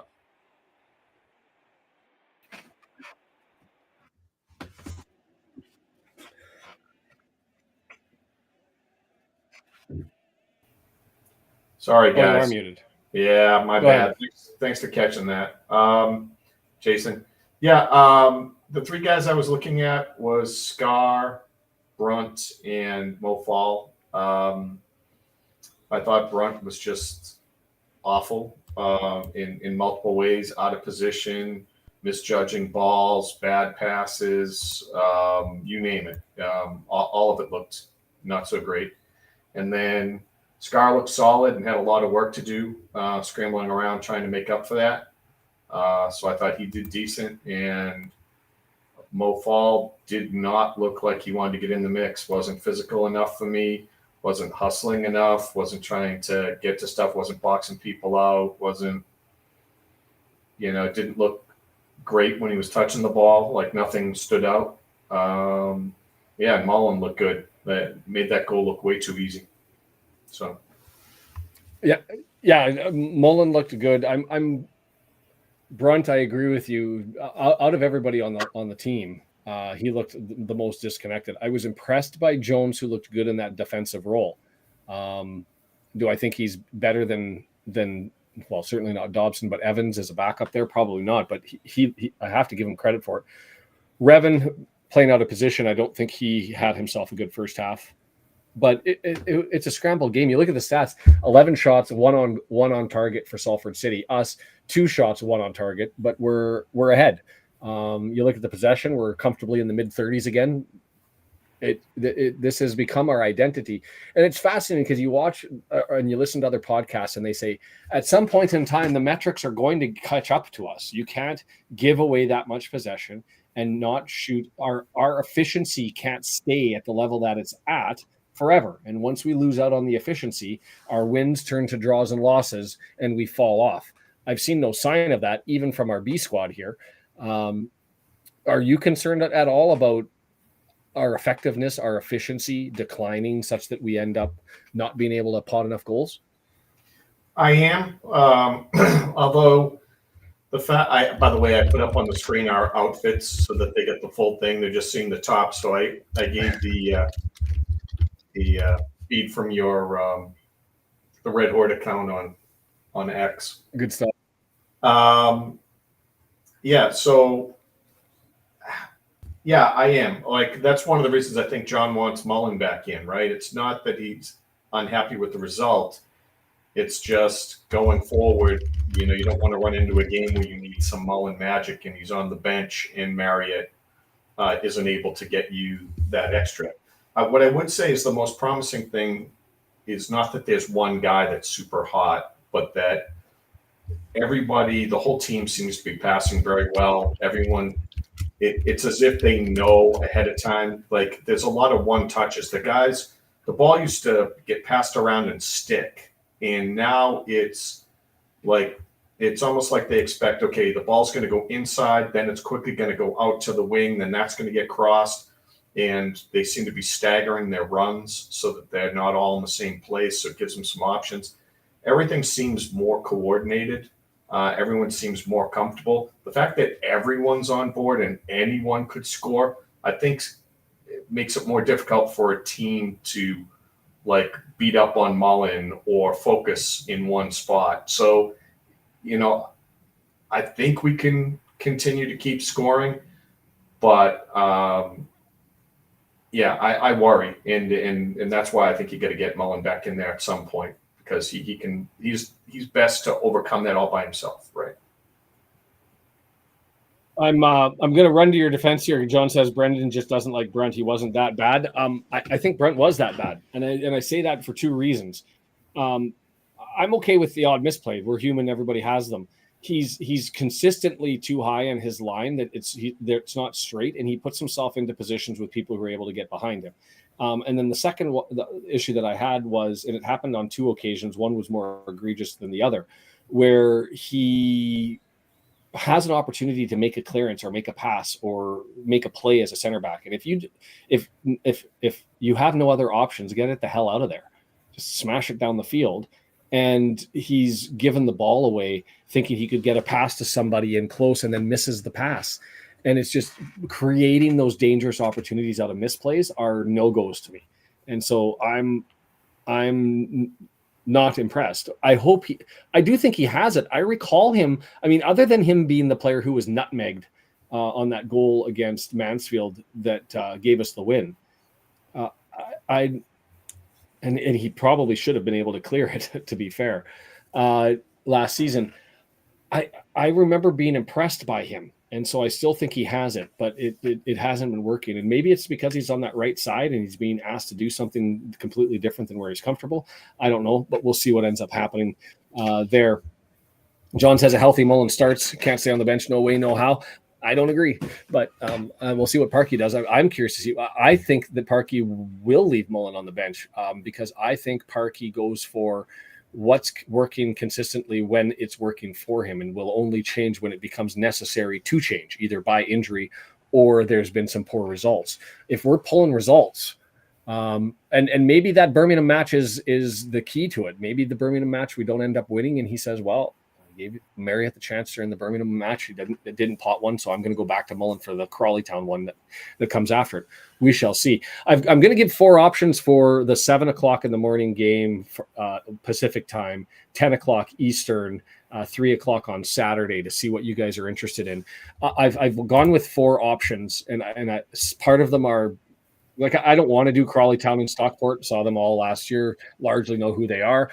Some of them have teams that I'm interested to see that played teams that we've already played. Some of them are teams we just haven't seen already, and I'm curious what you guys say. So Stevenage and Barnsley, just because we haven't seen either of those two squads, and I'd be curious largely to see Barnsley away and see how they do. Bolton and Huddersfield, we've seen both teams, but it's a good game. And so to me, Huddersfield looked horrible against Rotherham. Bolton struggling out of the gates a little bit. I'd be interested to see how they're ticking along. The one that probably interests me maybe more than most is Blackpool and Exeter City, because it's kind of a middle of the table competition? Who are they, and what's their role? And then the last one, Peterborough and Lincoln City. If somebody else has another game that you think would be very interesting to watch for some reason, then by all means throw it out there. Otherwise, I'll put those ones out there. Just looking at the stats there that go through, lots of clearances for us, 20 clearances to 4, 13 aerial duels, 157 to 43. The passing accuracy, as Kim identified, we're not passing as well. That number at 66%.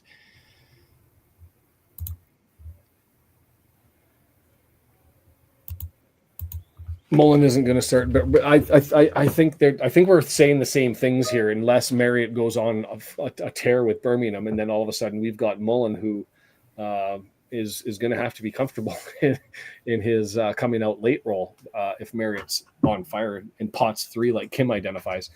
So we'll see. Swirly says start Mulls against Crawley anyway. I'm not looking forward to that match because I don't want to have to deal with the vertigo. If you remember Crawley, their stadium, it's right up top, and the way that angle works it's not the most enjoyable game to watch. Man, what I miss, I was arguing with my 3-year-old over the chair. Just us talking about which game we want to watch, and I don't see anybody voting for anything, so I'll put these 4 out there, and you guys can have a poll to see which one we're doing. Like button, comment button, and I forgot to also do at the start of the game, and the sponsor. So all of these matches are brought to you ad-free from Ultimate Promotions, ultipromo.com, ultimatepromotions.biz. There's the pins that we had made. They do soft enamel, hard enamel. These ones are the pressed ones. They'll do medals. They will do badges. Those medals, when I talk about them, like if you've seen the large embedded enamel medals that are made with all the colors, that's the type of stuff that they make. Free artwork, free shipping, and whether you use them for work, whether you use them for sport, pin trading, whatever you do, check out Ultimate Promotions at ultipromo.com, ultimatepromotions.biz. So we're all good. It was kind of an ugly first one. Yeah, I don't want to. Oh, is that 12:30 BST? Because if it is, oh yeah, I don't want to wake up for a 4:30 in the morning game. That's what I said. Like one of the rare ones where I get an opportunity to sleep in a little bit. So Northampton, Wickham, Mansfield Town, Cambridge United are no-goes for me. I'll happily do a 7:00 one and just get in and have a chat Birmingham and figure it all out. But I don't want to do an early one. What are your thoughts looking at any of those, Brendan? Do any of those interest you? Yeah, when I look at them, the funny thing is I like I want to see Barnsley, I want to see Lincoln, I want to see Huddersfield, all probably top 6-7 teams right there, right? Yeah. So I'd like to see more of them. I don't know where Exeter is going to fall in Blackpool. Maybe mid-table, maybe upper mid-table, but I don't expect them inside the top 10. And the poll should be there, John. John's just interrupting. It should be in the chat. Right. Sorry, I cut you off. John says he can't see it. I see that it's ticking along there. So it should be at the top. There's 14 votes. It's up at the top now. Yeah. Poll. So I am. Go ahead. What's your take on? I haven't chatted about this with you, so I don't know what your response will be. The 3 p.m. blackout, and the reason it existing to be able to ensure that UK players go to the stadium rather than just watching it at home. John doesn't see it. Might have to refresh. I don't know what to do on my end. I see it here. Brandon sees it. It's up the top. It's up at the top in white, 3 little dots, and if you click it, it should. It's stuff I guess as an American it doesn't make sense to me. The people who want to go to games, and the people who can't, like people are going to go either. Like, I don't think forcing them, the only way they can see their club is to go to the game, gets them in the stadium. That's not really how it works around here. So I can't understand that mindset. Very much like I can't understand, like Liam Roberts was explaining how he didn't like the extra price attached to some of the seats because they were attached to the fan zone, and that would be too much money to go to multiple games like that. And again, it's hard for me to comprehend that, because it's so hard to get tickets in general for any game. We're underway. Sorry to just. Yeah, I want you to finish, but just let you know that we're underway for the second half. But then finish your thoughts, and I'll spin you over then. So all I'd say is that it's just it's hard for me to fathom, because there's people who can afford to do season tickets and get to all the games, right? Like, they really plan it in advance, and you have to get the season tickets almost a year in advance. But most other people aren't going to multiple games, so that's why they're more okay with the expensive tickets, because it's not a regular thing; it's a special thing. So to think that you'd have the luxury of being able to go to so many games, and now you'd be priced out of that. As someone who, I feel like you're already spoiled, right? But they're not looking at it like that. That's what they're used to. I just think, though, that they got to accept the fact that the price of tickets is going to keep going up as we go up in leagues, and to be able to afford the going up in leagues and better players and stuff, the price is going to have to go up. I just think they don't like the whole fan zone thing and feel like obliged to go to that. If they could save money, they'd rather not. So I understand what he's saying, but a lot of it just doesn't make a ton of sense from what we're used to over here. Yeah, I'll jump back in just to the game for a little bit, and then I'll come back and talk about your thoughts there. So we're at the 46-minute, 45-second mark right about now, and I'll remind you at 47 minutes. Nothing much has happened. The ball's just gone back and forth, and as you'd expect, it's Salford City with possession. Garb pushing it up.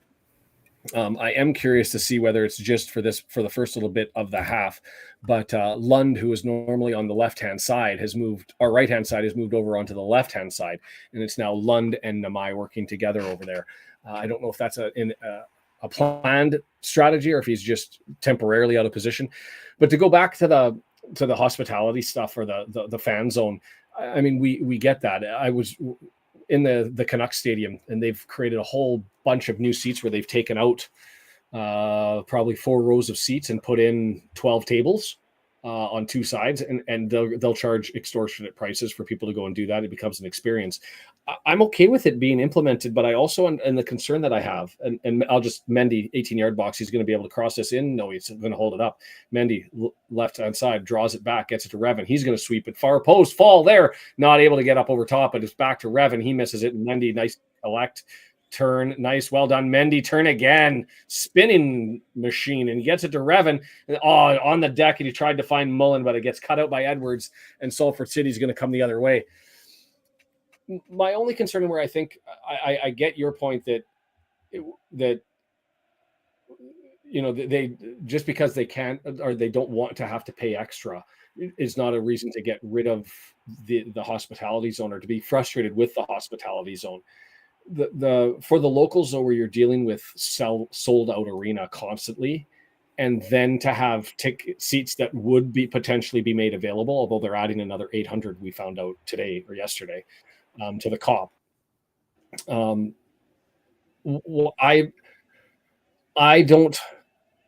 wouldn't object to it if there was still capacity for fans locally to be able to get in.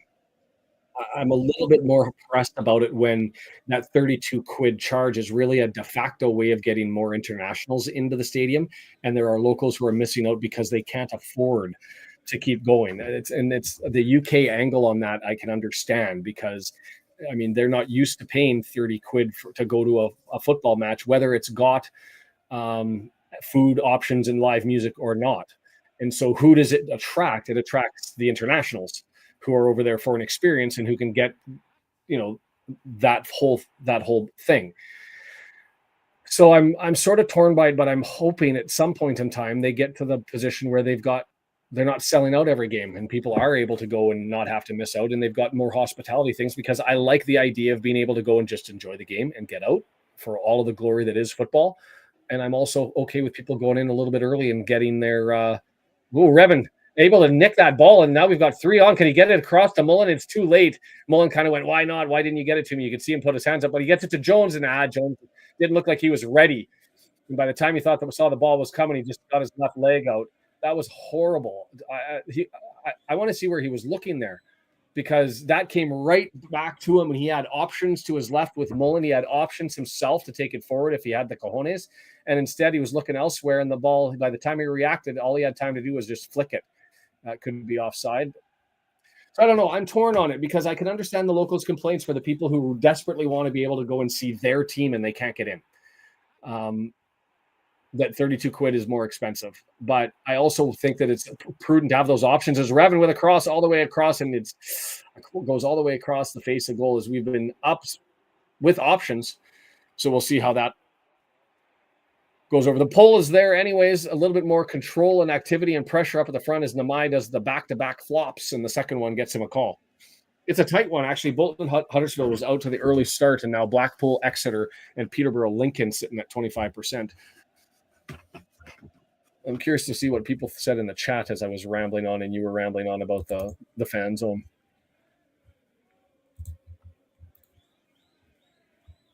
I had to reload my chat, so we'll get that up in a second here. I do think, John, that's a byproduct. I was thinking about the same thing of just him getting older too, right? Things change and perspectives change. And also he's got a pressure of being the voice of Wrexham from people who are, I think, a little bit more, do I want to say critical of international fans? That's probably too harsh of a word. Measured, I guess, would be the right word. Oh, here's an opportunity, he scores. And I was looking at the chat until I looked up and I saw Garbage and McCauley sliding in. At the end of the day, the ball just came out on a nice little pass, and it was McElhaney with all the space in the world, 10 yards out, and nothing Burton could have done in that situation. It was just, it all fell apart in a bloody quick hurry. So let's watch the replay here. Namai gets it down the line. They thought it went out. It wasn't called. Namai taking on Brunt, 18-yard box, beats him with the pass, and it's flicked behind to McElhaney. And Brunt, we're getting used to seeing this from Mr. Lewis Brunt. Yeah, and you're right. Brendan in the background saying that one not entirely Brunt's fault. It was a little bit lazy coming down the challenge on Namai at midfield, and it just sort of all snowballed. Not enough of a effort. Humphrey corrected it by saying it's more hospitality and probably geared. Yes, and I'm okay with that. But where John, you hit the nail on the head, and I'm okay with that. Where I have the issue is just if there's no capacity, then you're just taking away opportunity. Now the converse to that is, well, the new seating, so it's all new for everybody. We're doing our best. It's not perfect, but it's where we're at.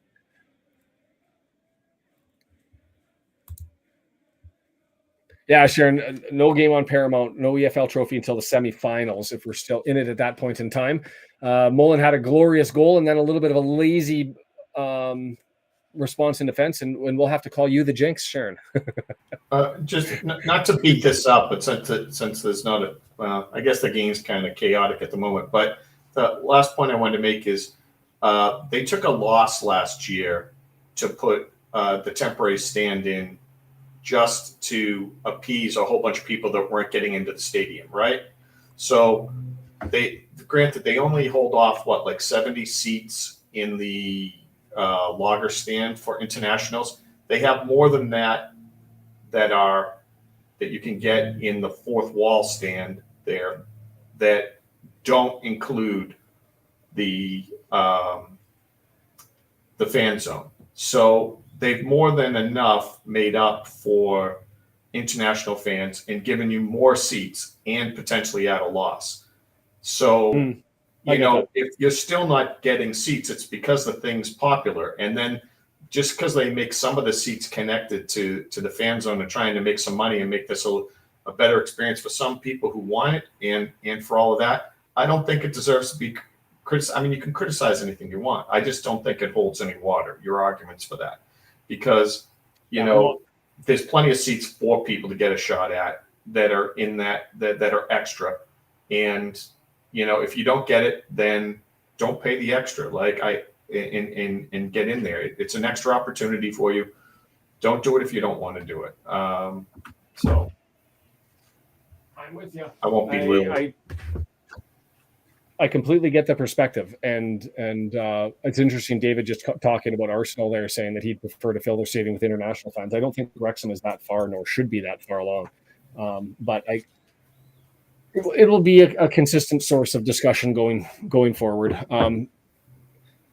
That poll is fascinating to watch as the votes come in, because Bolton and Huddersfield jumped out to 40%. Then Blackpool, Peterborough caught up, and now Stevenage and Barnsley have entered the equation. So I'll leave that one up. There's 56 minutes into this one, coming up to the 56-minute mark in 10 seconds. I'll try to mark it. It's just Salford City with Edwards playing with it. As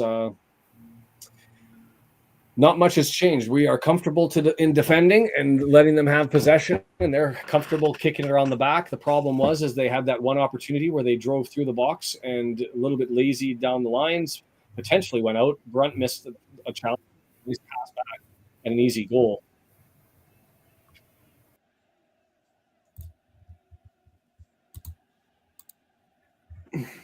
Watson, Edwards. 56 minutes and 30 seconds. Mark it right now. Faal.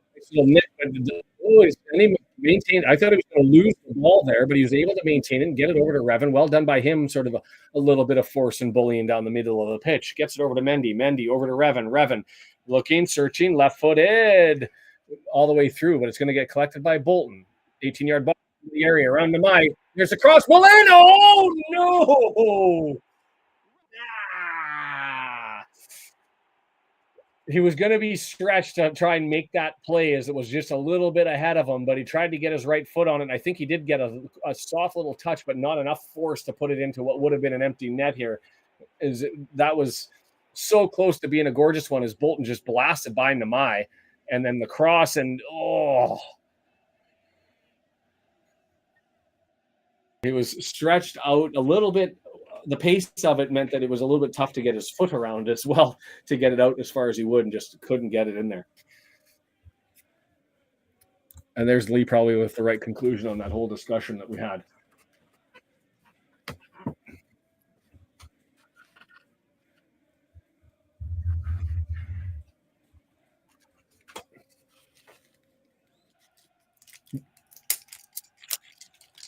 Garbage. Drop back.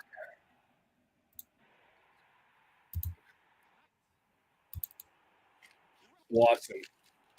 Edwards up in the air. Burton just comes out and collects it neatly, and away we go the other way.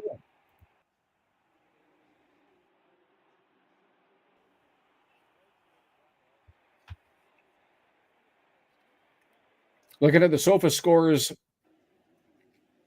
not much really standing out. McElhaney getting the highest score.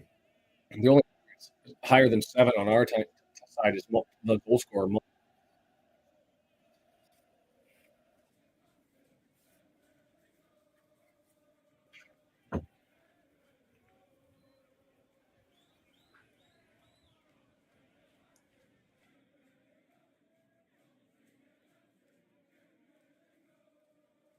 Lunda's all over the pitch. He goes to the middle of the pitch. He goes to the left side of the pitch. He's listed as playing sort of in the middle of their 3-4-1-2 as the one up front in support of the two strikers, but he's everywhere. Mullin, nice with Nick, and he's able to. Sorry, that wasn't Mullin. Up to Mullin. He's over 18-yard box, right side. Dances, Minoga. Goes out of play. Mullin's going to have a throw in.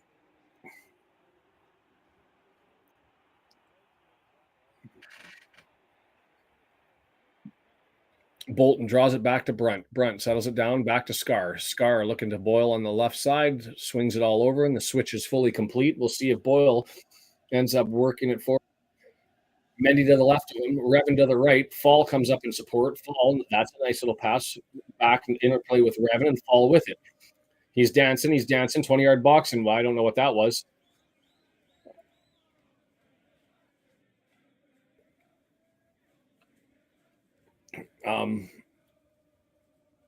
He missed Mark Griffiths with the description on that one. He kicked that one so far wide, almost conceded the throw in.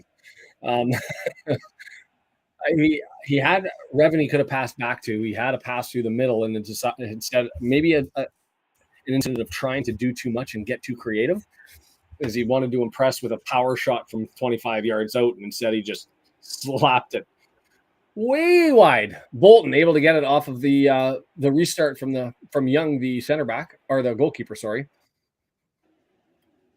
Forward over to Mullin, middle of the pitch. He's got Revan.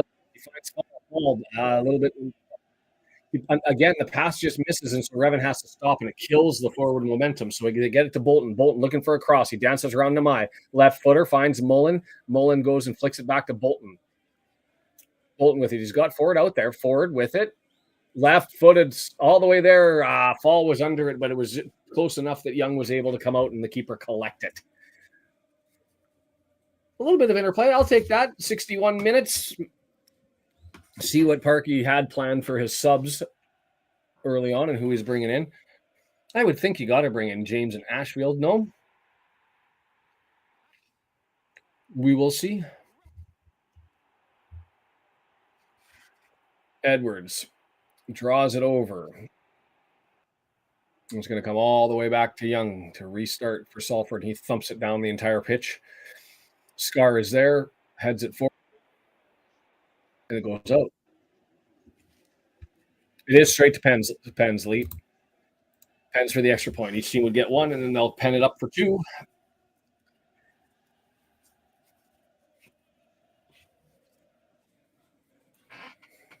And that would, I think it's guaranteed then that Port Vale advances.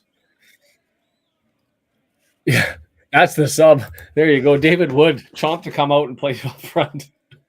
Need a last-minute goal.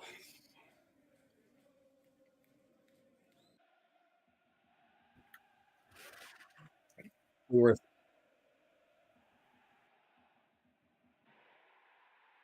It's if they draw at the end of the game, each team gets a point, but they'll go really kicks to determine who gets the extra point. EFL trophy game and EFL Cup games, Grizzly, are completely different. EFL trophy games are dead, quiet, half full. Compared to the EFL Cup, I mean, we're out of it, but the Cup matches, EFL or FA or otherwise, will be full and will be raucous and will be normal, especially the FA.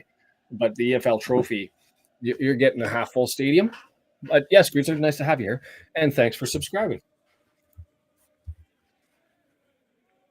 As I'm watching, the top is completely empty.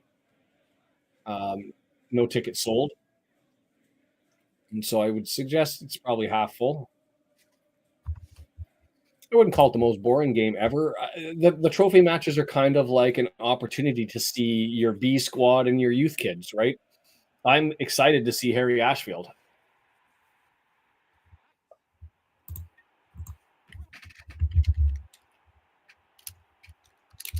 I was hoping to see Josh Adam. And I mean, had he have been a new signing who was just coming in and no time with the club, I'd be a little bit more nervous. But he's been training with the club for 2 weeks. And so I know that there's designs that he's not coming in to be with the senior players. So, but I would have liked to have had him potentially run out here as Burton finally gets this restarted. Watson is out for number 9, Stockton. And he's up front.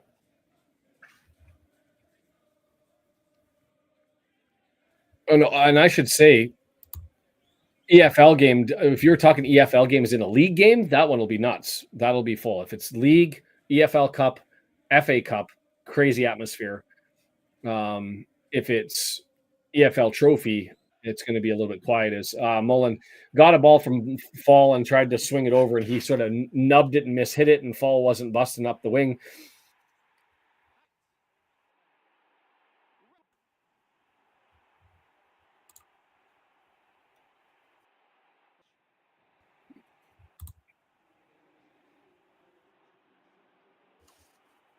Okay. John says he's a ways away yet. EFL trophy like this game is dead, though. Yes. And you're going in October, so that'll be the U21 game. It'll be, I think, less full than this because those who really object to the U21 team being in the competition, there may be a number of people who are at this game who, out of principle, won't show up for that one. As here comes Salford City on the attack, right-footed. He just missed everything. What was that?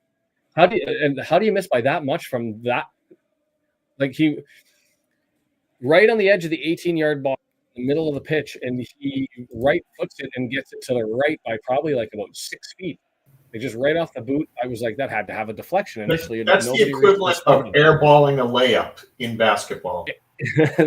Brendan said, that's the equivalent of airballing a layup in basketball. Yep. The equivalent of tipping it up and out of play from 6 inches in front in hockey.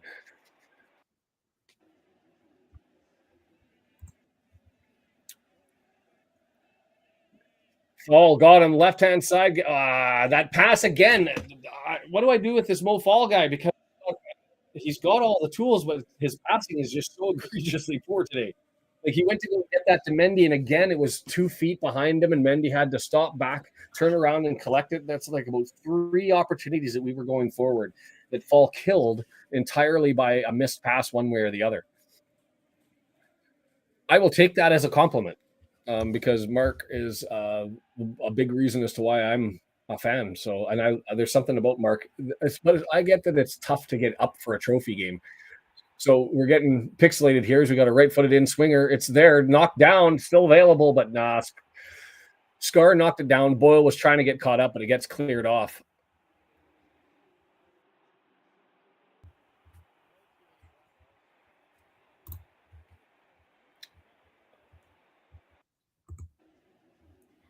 It is Wolverhampton that's in our group, isn't it?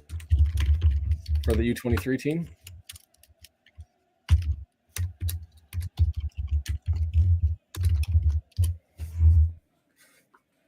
It's a beautiful away trophy match. Now we've got some subs for us. Mendy coming off, which is the right decision. It had to be Mendy who gets an opportunity to go and stretch himself up. Didn't show exceptionally well, didn't show exceptionally poorly. And so is that Max Kluwerth coming into where's he going on the sub of Mendy? And Mullin comes off for Ollie Palmer. Oh, and Ford came off too. So I don't know who came on for who here. Ford, Mendy, and Mullin went off. And of the Rathbone's one of the ones that came in. So there we go. Rathbone came in, Kluwerth came in. And we'll see how they all line up. Max in the holding midfield spot. Interesting. So our back line is Brunt, Scarr, and Boyle, and Kluwerth where Dobson would normally be as part of our midfield. Brendan knows he's not muted, right? Just in case he throws one of those private John jabs that he likes to throw. I say throw it anyway, Brendan. Rathbone, let's get some action going. Bolton, I'm getting pixelated and scrambled. Max headroom.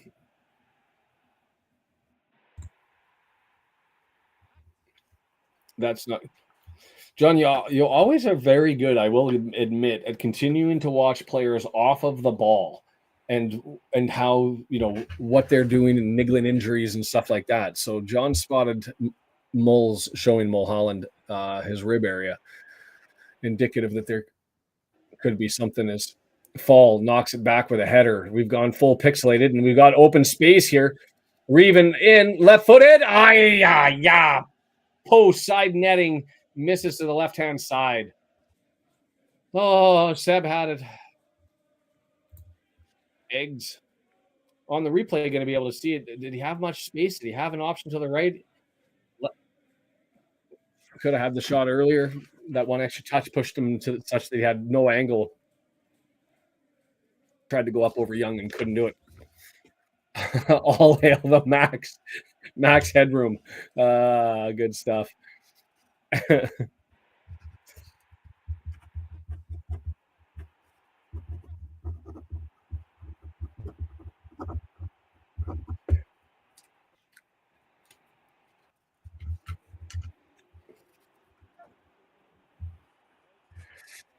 I'm just curious about the whole.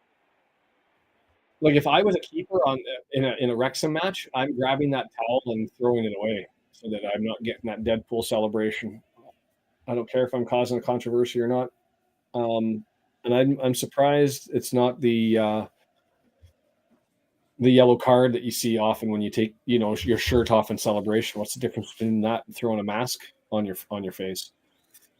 So it feels like Dobson is the solution to this one.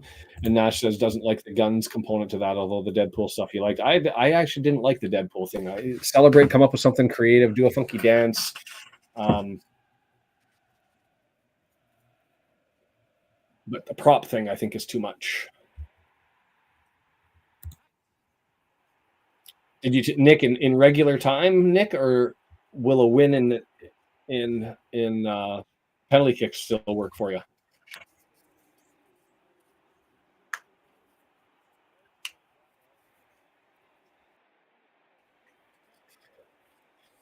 Brunt with the mass chase on, just going to go to Edwards, and Rathbone's going to come over and cover him off. He gets it up. Namai, who's been everywhere. Oh, that's not Namai. That's why he's probably looks like he's been everywhere. So that's got to be one of the subs that just came in, 31.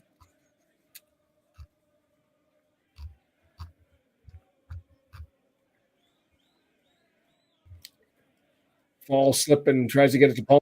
Palmer is able to come back and try to get it, but he ends up losing the ball, and Palmer complaining to the referee, but nothing given. Oh, that's Adelakun that's out there. Adelakun, the Doncaster man, who I am shocked is in League Two still. I think that so that's number 31. I thought would be an obvious, if not League One signing, potentially higher for an opportunity. He came into Doncaster, and I think he was the man who completely turned around their season. So him coming in late here, playing as a forward, you'd normally seen him on the left side. So it'll be interesting to see what he does in that forward position. But was to me one of the most impressive players in League Two last year. Palmer holding down Edwards, but Edwards still able to get a header on it, and Lund gets it back, and it's a little bit of a bump through, and Young comes out and rescues it and kicks it past Faal.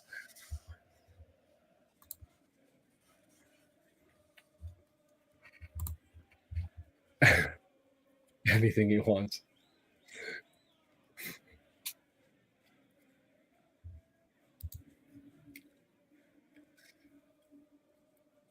Namai down, ran into the wall that is Scarr. Running. I wouldn't say he just kind of got pushed off and probably, I think, landed funny and maybe hurt himself on the pitch. But he does look like he's struggling. It was in a towel. It looked like a blue towel, just to the left, to the right of the goalkeeper. Left if you're facing, right if you're the goalkeeper. And it was just in front of the hoarding, and he went down and picked the towel up and pulled the mask out and put it over his head. So if I was a keeper now and I have the memo, damn rights I know that thing's going to be there. I'm going and pulling that out and throwing it in my net. Interesting. Let's make that a poll. Because we wait for Namai. So it looks like it's going to be the Bolton Huddersfield game. So I'll put that one down. Bolton Huds. Let's end that poll. And start a poll.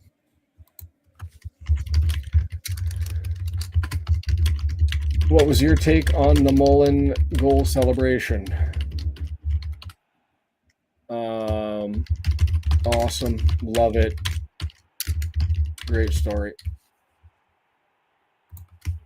Fine. No issue.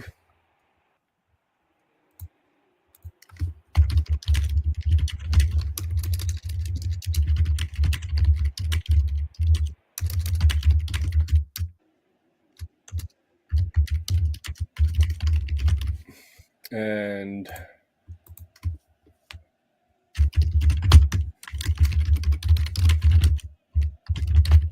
There we go. Start that poll. 4 options for you. Hopefully, I got them potentially covered enough for you.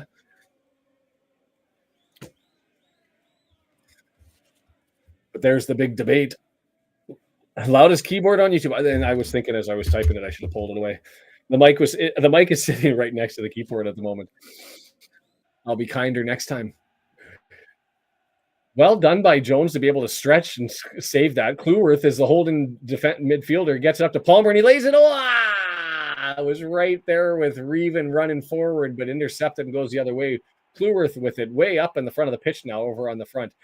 Gets it over to Bolton. Bolton's got Rathbone. Nope, Bolton's going to stop, but didn't realize he had a defender behind him, and he grabs, and the ref says, that's enough contact. We're going to make that.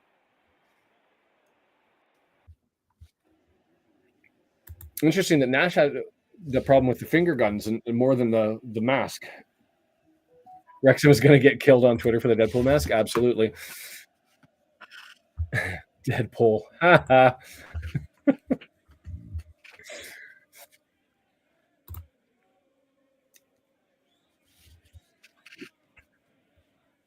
Running back comes Jones. Well done. Hustles back and gets on the right side of Osterfeld and turns it the other way. So Bolton on Namai.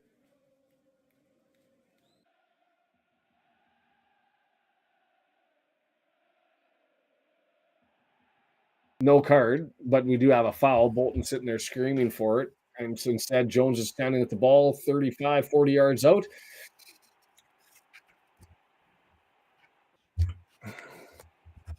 I don't know if that's I like that one, but I don't know if it's a comment of the match. You could say dead poll.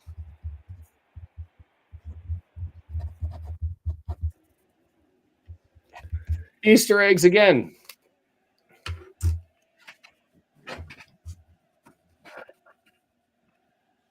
Harry Ashfield getting a shot with Barnett coming in, crossed into the box. It's put down and just misses to the left-hand side. Was that Mo Faal got up there and it got his head on it? Or was that Max? They're showing it as though it was Max. The Easter eggs make it difficult for me to see exactly who it was. I thought it was Faal, but it was Max again. Oh, Max in front of Mr. Faal. Gets his head on it, misses by a foot and a half the other way, but well done to get himself over there. I'm excited about this. Mo Faal gets his break. Mr. Harry Ashfield coming out. Is he replacing Mo Faal up front? That would be delicious. I'm actually really excited about this Ashfield kid. Saw him live, obviously, in Vancouver. Watched him through the Racecourse tour. And he's got a smoothness about him, and it's going to be him and Palmer working up front. All right, let's get it. This is good.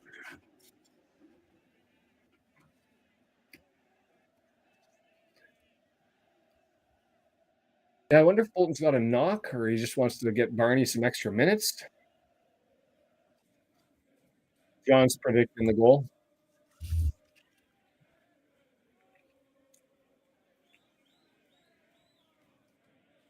Ashfield nicks it, gets it to Palmer.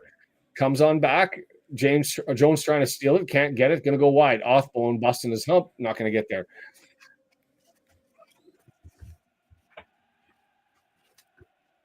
I will make this as the bold prediction that Ashfield starts to push for a regular position on the club, not as a starter, but on the club by after the January window. Because there's going to be some injuries. Unfortunately, they happen. But the kid, every time I see him, is just too good. Oh, you can't see the comments for the poll. If you click at the top, it should drop down. If you click the white button, it should pop out. So it has awesome, love it, great story, fine, no issue, would prefer he hadn't, no biggie, and horrible, shouldn't have happened. And right now it's 26% awesome, 55% fine, no issue, 11% would prefer he hadn't, and 8% horrible. I'm probably I'm kind of middle between would prefer he hadn't and horrible. I'm probably would prefer he hadn't. Edwards, long throw, headed away by Scarr. Oh, he doesn't head it away. It heads it straight up. Rathbone grabs it, though, and flips it up over. Palmer tries to advance it, and Harry Ashfield chasing it down.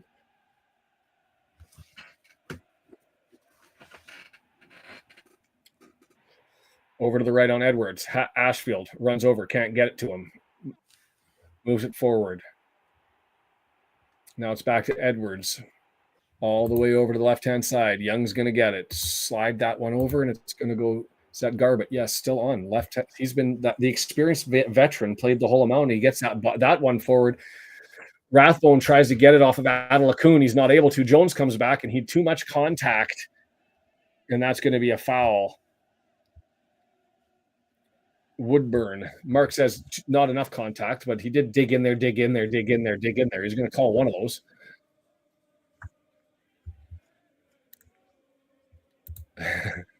I might have to make that the comment of the match, Brendan. I like the way you think at John, just because I'm with John. I don't know if you're ever going to say that again.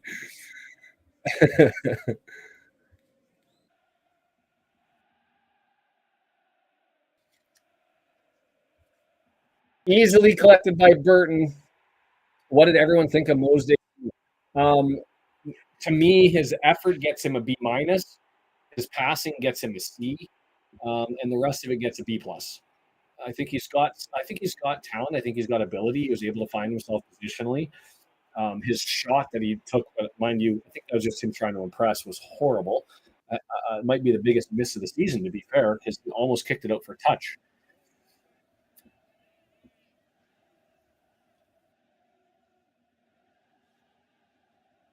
Scarr up to Rathbone. Oh, no, Ashfield, sorry. Ashfield asking for it again. Give me the ball, he says. I'm in the middle of the pitch. He turns, switch over to the left-hand side.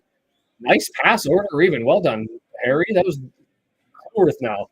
Reven just says, I'm going to advance this single-handedly, and he does. Reven forward, too much weight on it, and it's not there.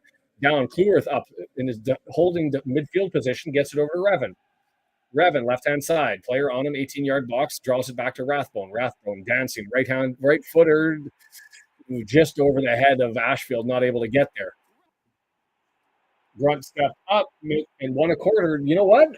Last 2-3 minutes, I love that play. I'm going to be talking about it until it happens. I'm going to speak it into existence because this Ashfield kid, every time I see him, he does stuff on the pitch, away from the ball or on the ball. You're just like, the hell, to be 19, 20? How old is this kid right now?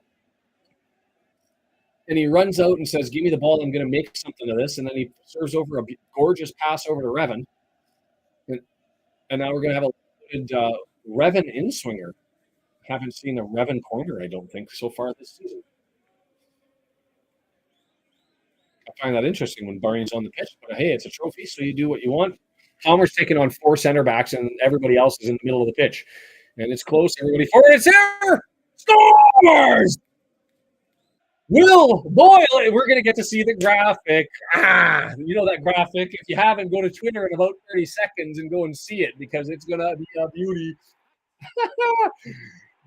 We've figured out our corner situation. It's a guy named Seb Reven. I mean, I do think that the keeper would have done himself a favor by coming out and getting that a little bit earlier, but left it until it fell. And Will Boyle walks up, bangs that one home, and we're 7 minutes away from 3 points.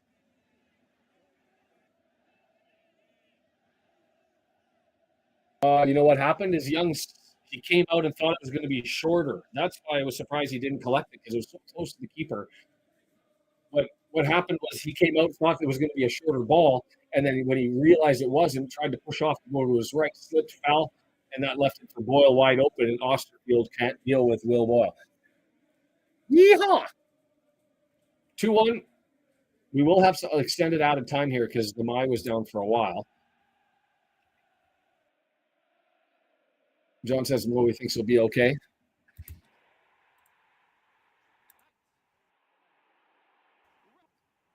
John knew that it was coming. Surprised it didn't do Barney, though. I even right before it happened, I was like, Reven, you've got Boyle on. Why are you doing Reven? Turns out people know better than I do.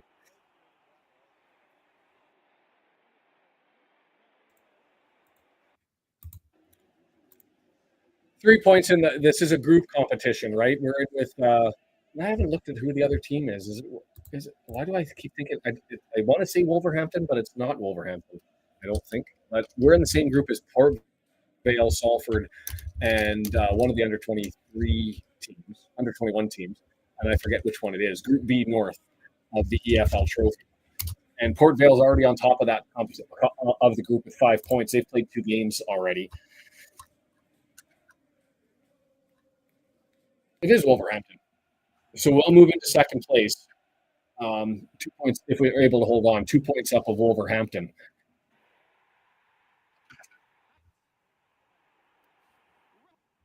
It's the trophy. It's not that we're out of the EFL Cup. We are haven't started the FA Cup. We'll come in on the third round proper. Third round proper? But yeah, the Wolverhampton U21s.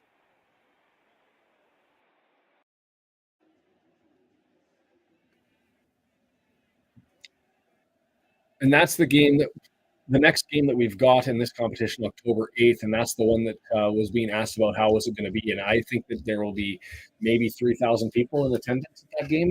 It's usually a standard rule that you don't go and watch the U21 matches.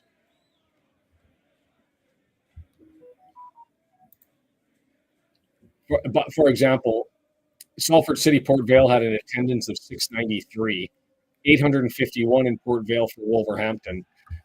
Nobody's had attendance. Tranmere had 1,200 for their game. Accrington Stanley 791. We're going to be leading the way with attendance. 1,400 in Crewe, 1,400 in Blackpool.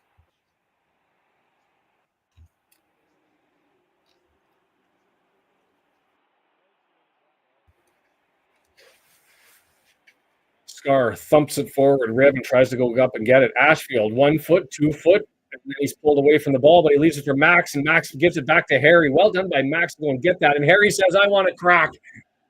Well done, kid, but he misses. Oh, I would have loved that. I was hoping Will that one in there, but he missed by about 2 feet, but having a crack from about 20 yards out.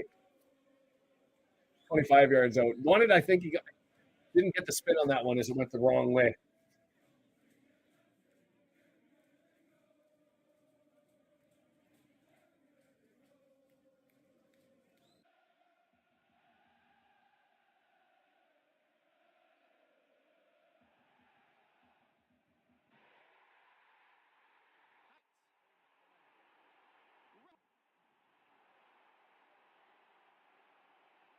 A little bit better as we start more forwards. As here we go again. Ashfield with control. The guy that just finds the ball. Barney serves it up. Palmer there. Oh, got flicked away by Edwards.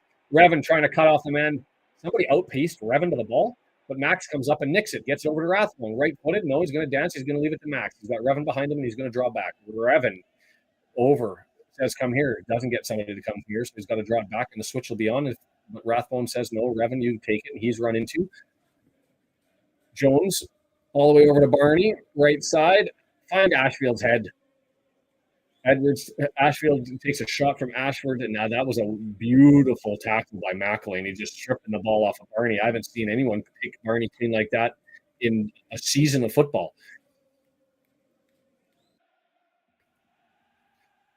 Adding a couple of veterans sure has changed the dynamic, though, hasn't it? Like, you put Max on the pitch, you put Ollie on the pitch, people into their regular, and now we're starting to Harlem Globetrotter a little bit. Mullin is nice.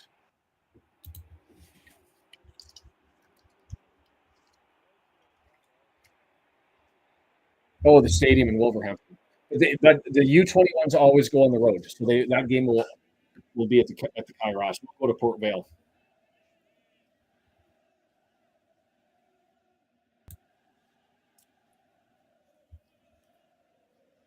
It was put 50p in the meter. Sean's gone dark. Did I go dark?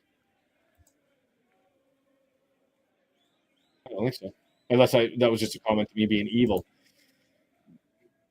If you haven't been to Twitter and see that the graphic that they use for the goal celebrations this year, you have to go and do that. And Will's is the best one. I do like the Elliot Lee one because the girls who all have a crush on him hate it. Ooh, that was a weak call. Anyway. But they've got him hiked his shorts up and doing the double guns. Or the points. Whatever you want to call it.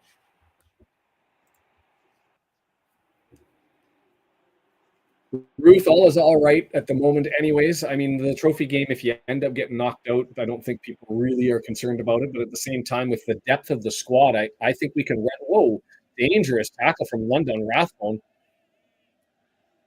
missed him, though. But I saw that one potentially being a train wreck. With the depth of our squad, I think we can handle an EFL trophy run. So why not? Right?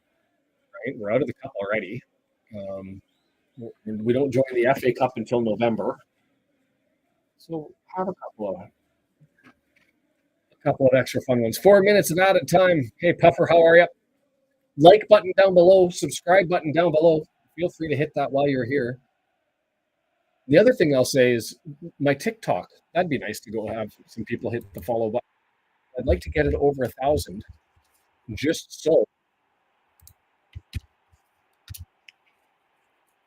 so I can stream on that one too. Rathbone is different gravy. Yeah, he's getting more and more comfortable, I think, as things go on. Didn't drop into it as well as Dobson did, but Rathbone he's everywhere.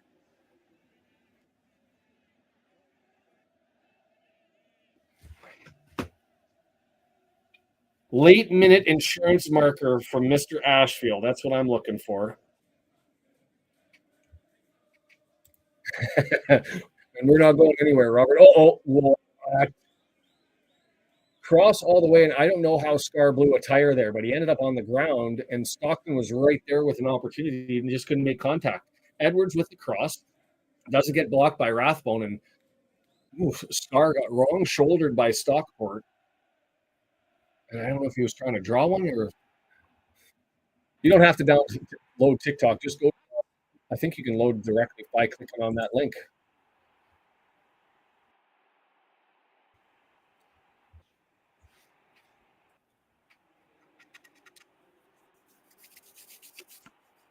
Four minutes of right-footed, long thumping, searching ball. Palmer there, no foul. I was like, and the Bronx cheer goes out to the crowd as Palmer finally gets a call. You have to call that a foul when he gets his arm twisted around and he can't. He's waiting to try and head the ball with his body completely spun the other way, rested up against the defender.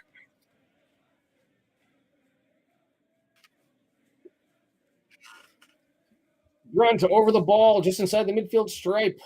2 minutes left. He's going to go to the far side and look for Palmer, who heads it down. Ashfield with it. Ashfield! Oh, no! Up over top. Come on, kiddo. Come on, kiddo.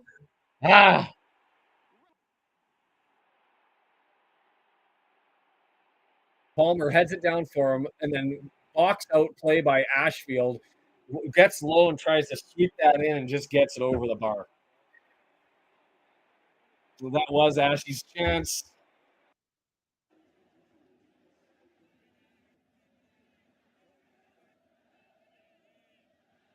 I remember him coming in last year, and he didn't look like this. And he draws a foul there. Two players overtake him. Adelacoon can't make the tackle. Earn your paycheck, young man.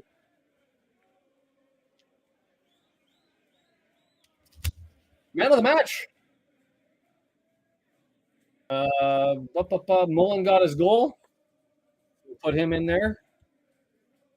Ooh, the rain coming down looks like in Wrexham.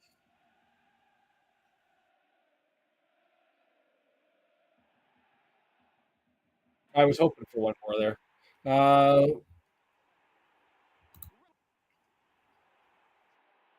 What do we got here?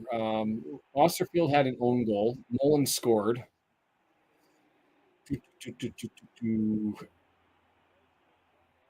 I can't name Faal. Jones had himself a good game. Is that enough to put him in the run? I don't think Revan or Mendy, Ford, Bolton, Brunt, certainly not. Burton wasn't bad, wasn't good. Max. I'm not putting Max Kluworth in for, although as I say that, he just peels another one off.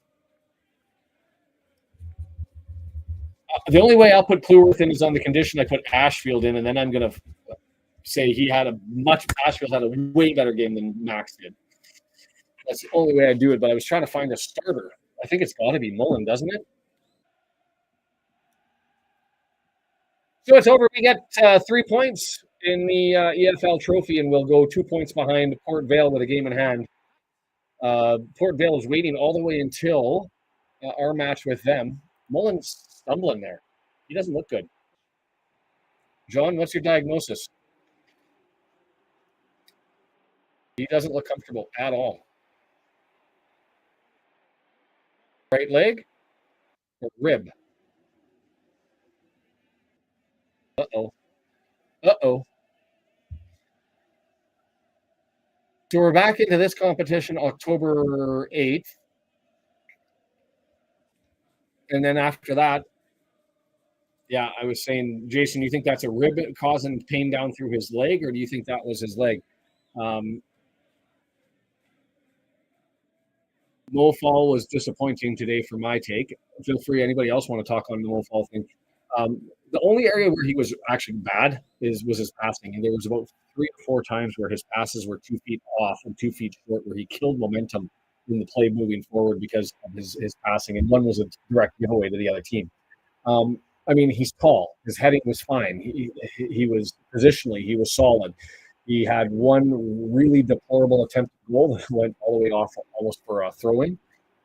But it did, yeah, I think it's his leg.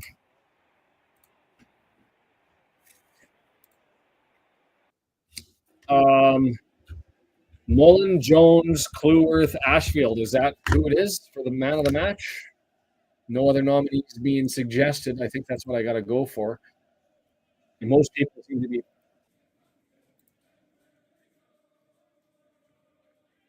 Yeah, I get that. Start a poll. Man of the match. If he's injured, it might be the first one we can go for in a while. Alphabetical order, as always. Ashfield, Clueworth, Jones, Mullin. For the record, my vote goes with young Harry Ashfield.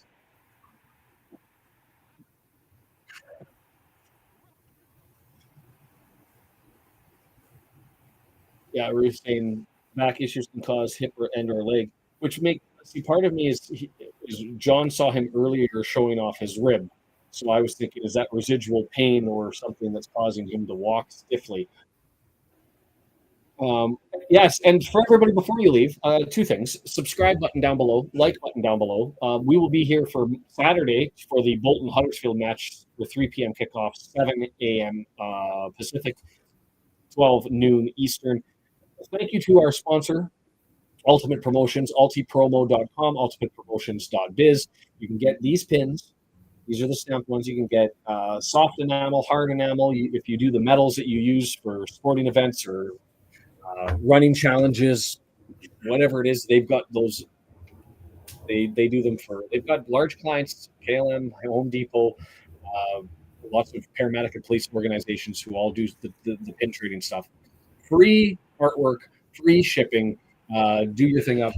Ultimate Promotions, ultipromo.com, ultipromotions.biz. Check them out. Thank you to our sponsor. I'm hoping they get a couple of orders off of this. So if you need them, please go check them out. Not a great debut by Faal. It's too early. Cheers, guys. Bringing Wrexham for the masses. Keep up the good work. Happy to do it, Lee. The whole goal behind this channel is being like a gatekeep to direct everybody. Not even a signpost. Not even a gatekeeper. Because I'm not keeping anybody out. I'm a signpost that points how to connect people from the documentary to the actual club to enjoy it. Thank you, Brendan, for all the work that you do, and for obviously these great pajamas that I might just wear all day if I don't have to go. So we're here, Saturday, Bolton-Huddersfield, Monday for the who's the other team that we're playing again? I think I've heard of them. Birmingham City, right? That's who we play. So. Nash, appreciate you being here. Let's keep it going. Another win. They're shutting down with their audio there. Oh, Brendan, did you have a final take that you wanted to make? Yeah, I think we already said it all. Faal could have been better. Like you wanted to see more. You wanted to see greatness. You wanted to see that he would be able to step in for Palmer and do a better job potentially, and we didn't see that yet. So that was kind of disheartening. Yeah, seeing Ashwood, that was impressive. I liked his aggressiveness. That was great to see. It was good seeing Scarr do his thing, and I think Revan showed that he's got to get out there. Like, we got to find a way to get him out there. And if I would suggest if Cannon's, I thought Cannon wasn't as injured as we thought, is what I read. So hopefully I heard that rumor anyway. But if not, and McLean is not hurt, like maybe it wouldn't be bad for him to get a game off, but if he isn't hurt, I'd move him into the midfield and put Revan on the left wing, and I think that would be our best option going forward for a while. But Rathbone did look a little bit better. I like him being active. Maybe he'll pass Cannon, but he's not there yet for me. So, yeah, hopefully Cannon's back for Birmingham. Yeah, Sorley saying Ashfield looks crazy good. I will make the call. I will make the call that by the end of the year he's going to be getting time at least off of the bench for the club. He's been too solid, and I say that even though he's got competition with the Man City guy. He's there's something about him. He just there's players that just find ball and perform exceptionally well. And what's his natural position? Anyway, midfield. Okay. Attacking midfield. I think that he may be like a Lee type, Cannon type midfielder that's got the capacity to follow up and score, but really it's his touch of the ball and his ability to control and read what's around him. And I think you saw that today with that play that he made out to Revan, where he ran all the way back into the middle of the pitch and said, "Give me the ball. I'm going to do this." Took the ball, turned around, had a scale of where it was at him, and put a perfect pass out on the left side to Revan. And that's just sort of where he's at. He did, I mean, that opportunity he had in the goal there, great little box out of a defender who's a hell of a lot bigger than he was. And did the right thing to sweep low and try to cut that one in, just wasn't able to, right? So certainly in the mix in any event. I got to wrap it up because I've got to go and grab some food, check work stuff, and deal with the kids. And so we will have a lookout for the Birmingham Who Are Ya series. And I've got a request for a couple of hors d'oeuvres that I'm going to try and find time for if we can. And then we'll be back here Saturday for Bolton Huddersfield and Monday for the big one. Yeah, there is a game. One. The women Sunday. The women play their first game against Cardiff. I don't want to leave this out. It's their season opener. They're at the Kairos. It's a big game because it's the team that finished top of the table last time, and we're playing them here. Or not the Kairos. They're playing at the I can't even remember the name of it. The Rock Quarry. The Rock. Yeah. The Rock. They're playing out at the Rock. Yeah. I'm pretty sure that's where the game is. I can't do the game because I've got to go do a Terry Fox run. So if there is somebody, add me on Twitter, go to our Discord, and I didn't even think of advertising the Discord. Yeah. Bugger. I'll produce for you. So you've got Brendan said that he'd produce for whoever's interested. If somebody wants to have an opportunity to do the women's match, I would love to do it. I can't do it because I got to go for a run, and I'm not going to run and check in. Otherwise, you're getting me while I'm doing it. Yeah. So if somebody feels they want to do it, and Brendan, I'm okay with you, or we can talk about it afterwards, but we'll figure it out. All good, Robert. No, I'm happy to help out with people who can't quite get the games, want to be able to pick up some of the games and watch along, want a little bit more chat and community than they get from just watching along. So that's why we exist. So feel free to tell others. I'm out on Twitter at the Red Horde. Let people know what's out there, and good stuff. I'm gonna sign this. Yeah, and I get that too, Santiago. A lot of people, the views that come in are usually, the analytics say, for the people who watch the watch party, those that come in to see, they either go and see the goals, or they go right to the end and see the half and the end to see our take on things. Not a lot of people watch during because they've mostly probably seen it and they just want to see my take. So it's fun for the people who come back and check those things out as well. But much love and happiness to everybody. We will see you on the weekend, and yeah, take care. Bye-bye.